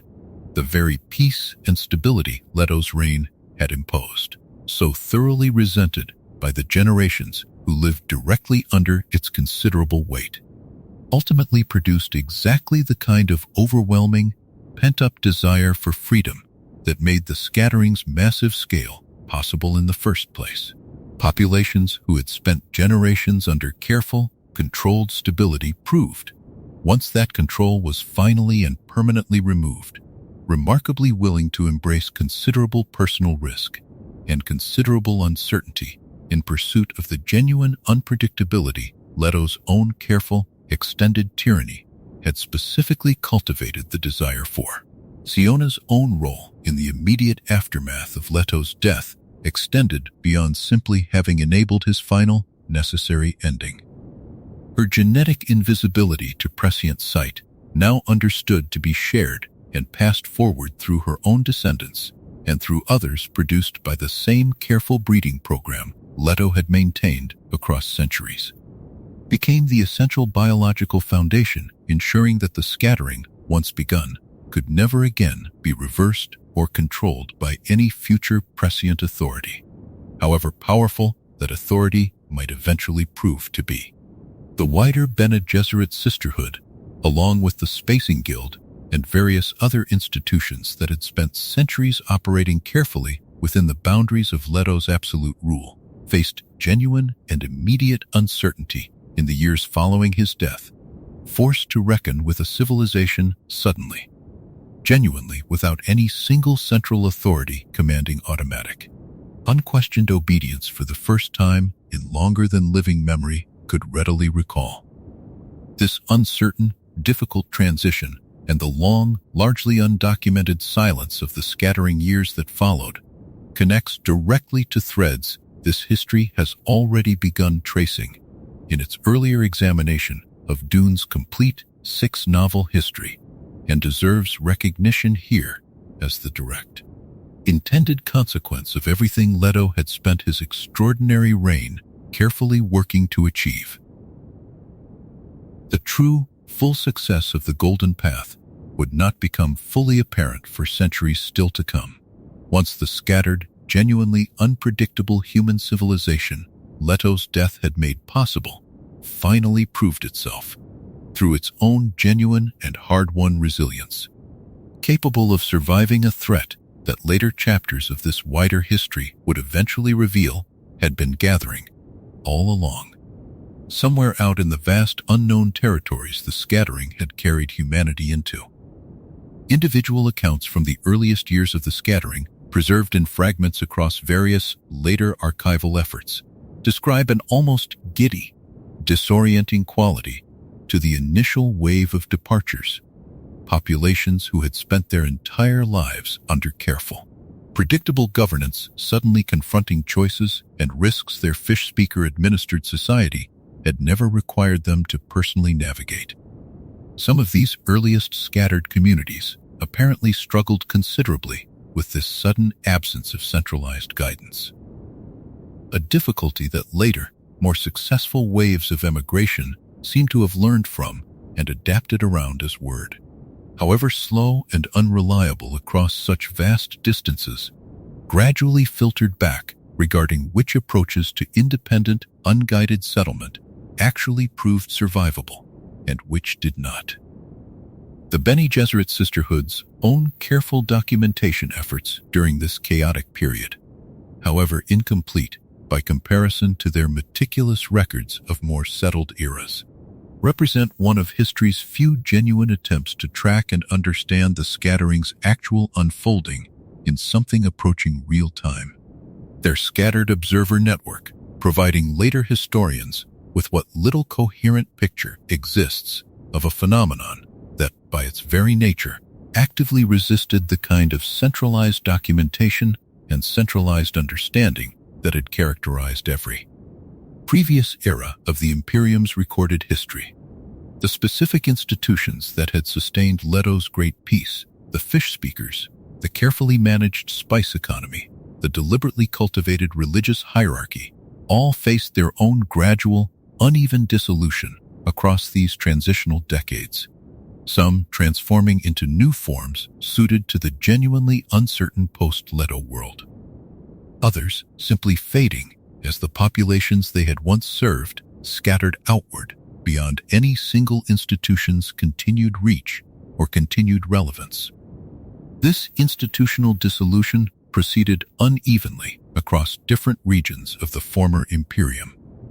Some areas maintaining recognizable continuity with Leto's administrative structures for generations after his death, others abandoning those structures almost immediately once the God Emperor's direct enforcement no longer compelled their continuation. The Spacing Guild's own position within this transformed landscape shifted considerably as well.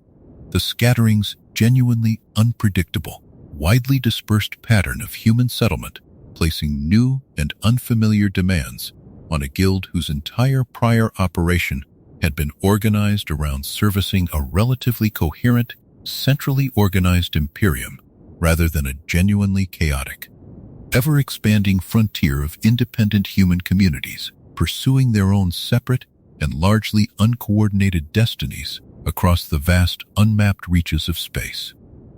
Siona herself remained active in public life for considerable time following Leto's death, serving as a genuine, living link between the vanished certainties of the old Imperium and the genuinely uncertain, genuinely open world the scattering was actively producing, her own particular genetic invisibility ensuring that her descendants would carry forward into whatever future eventually emerged from this chaotic transition, the essential guarantee against renewed prescient tyranny that her own existence had already secured for humanity at large. The full, true measure of whether the scattering ultimately succeeded in achieving what Leto's entire extraordinary sacrifice had actually intended would not become clear for centuries still to come. A story this history has only begun to trace tonight, and one that belongs, properly, to the wider six-book account of Dune's complete history this account's companion telling has already explored in fuller detail. For now, it is enough simply to know that they went, willingly and in enormous numbers, out into the dark, carrying freedom with them wherever they finally settled. Up next in Chapter 20, The Freedom His Tyranny Purchased, we'll close this long history with a final accounting of exactly what Leto's extraordinary sacrifice actually bought for the whole of the human species. What Leto II's extraordinary sacrifice ultimately purchased for the whole of the human species was not comfort, and not any simple, easily measured improvement in the ordinary quality of individual human life across the centuries of his rule. What his 3,500 years of chosen tyranny actually secured was something considerably harder to see clearly while living through it, and considerably easier to appreciate only in careful retrospect: a genuine, permanent guarantee that the species would never again be small enough, predictable enough, or centralized enough for any single threat, prescient or otherwise, to locate and destroy it in one coordinated, final stroke. This was the true answer to the question this entire history has been quietly circling since its very first chapter. Leto was hiding humanity from its own vulnerability to total, final extinction. A vulnerability his own extraordinary prescient awareness allowed him to perceive with a clarity no other being before or after him has ever quite managed to match. He was also, in the deeper and stranger sense this history examined at length several chapters ago, hiding humanity from itself, from its own recurring, dangerous hunger for exactly the kind of absolute, comforting authority his own family's rise had already demonstrated the species remained perpetually vulnerable to embracing. The cost of this protection, borne first and most completely by Leto himself, and then by every generation who lived beneath his controlled, total peace, was genuinely enormous. Measured in centuries of foreclosed political agency, in a hollowed-out Fremen culture reduced to careful performance, and in the total, permanent isolation of a being who had once been, before his transformation, simply a frightened, brilliant boy, trying to find some way to prevent his own father's tragedy from ever repeating itself on an even larger and more devastating scale. Whether this cost was ultimately worth what it purchased remains, even now, a question this history cannot claim to answer with any final, settled certainty. Leto himself seemed to carry genuine, persistent doubt about this exact question across the whole of his extraordinarily long reign. A doubt this history has traced through fragments of his own private reflections at several points across our telling tonight.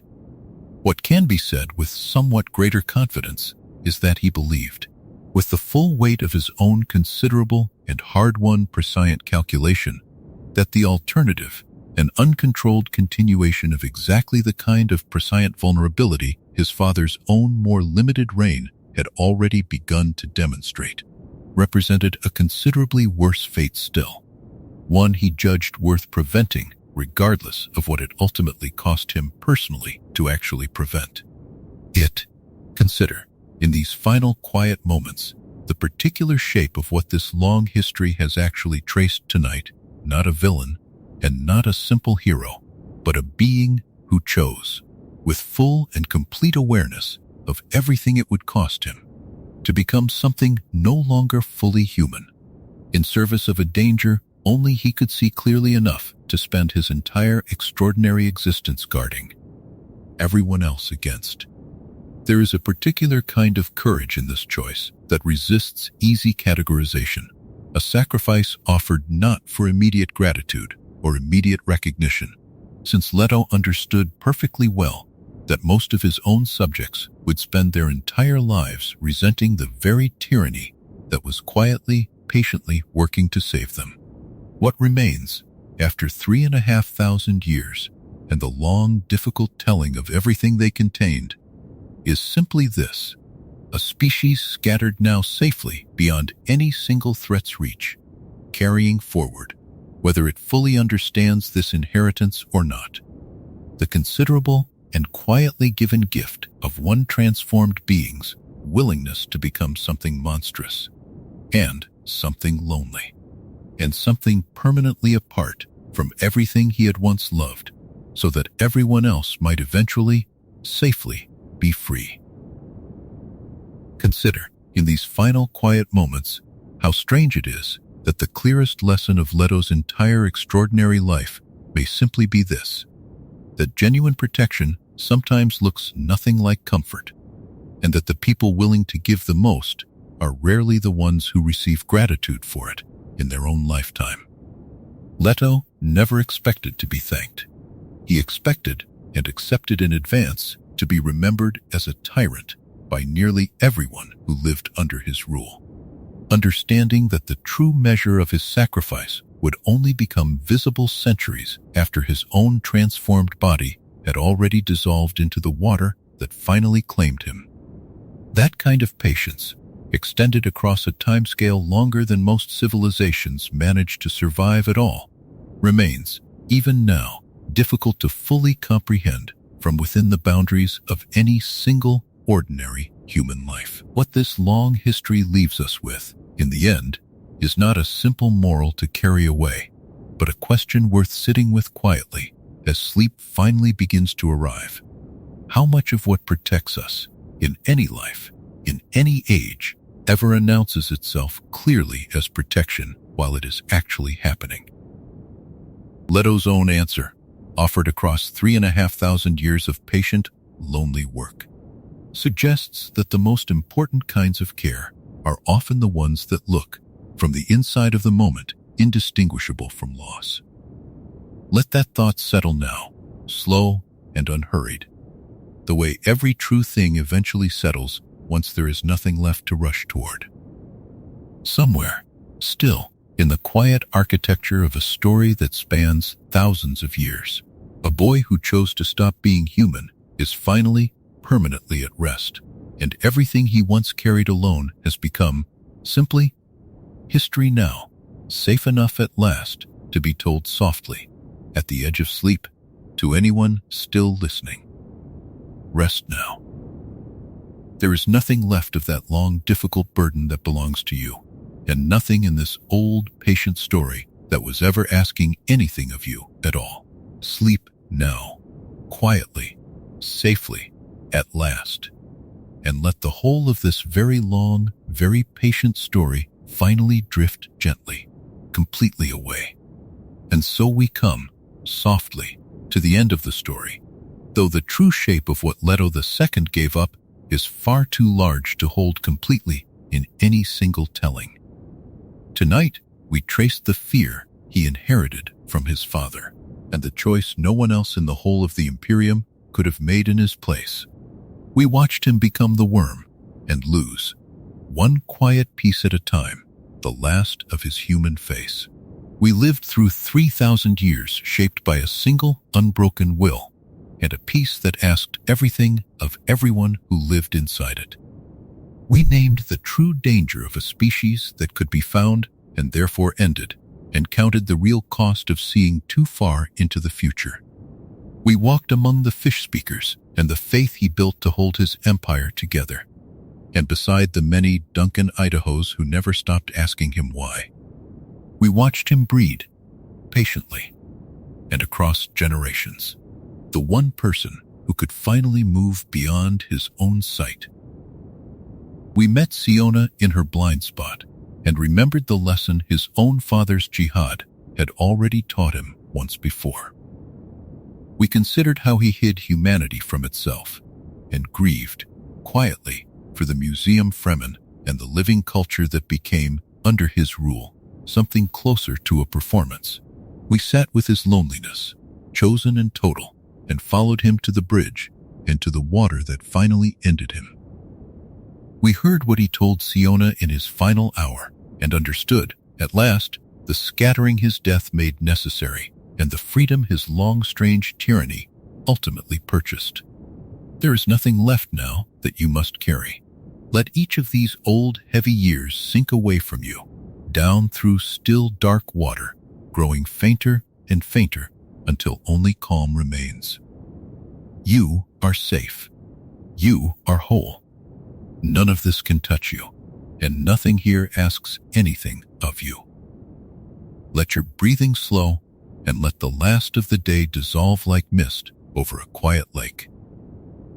Good night. If this long history carried you toward rest, stay with us, and let a gentle subscribe keep them coming. There are many more long, slow tales waiting for the nights ahead.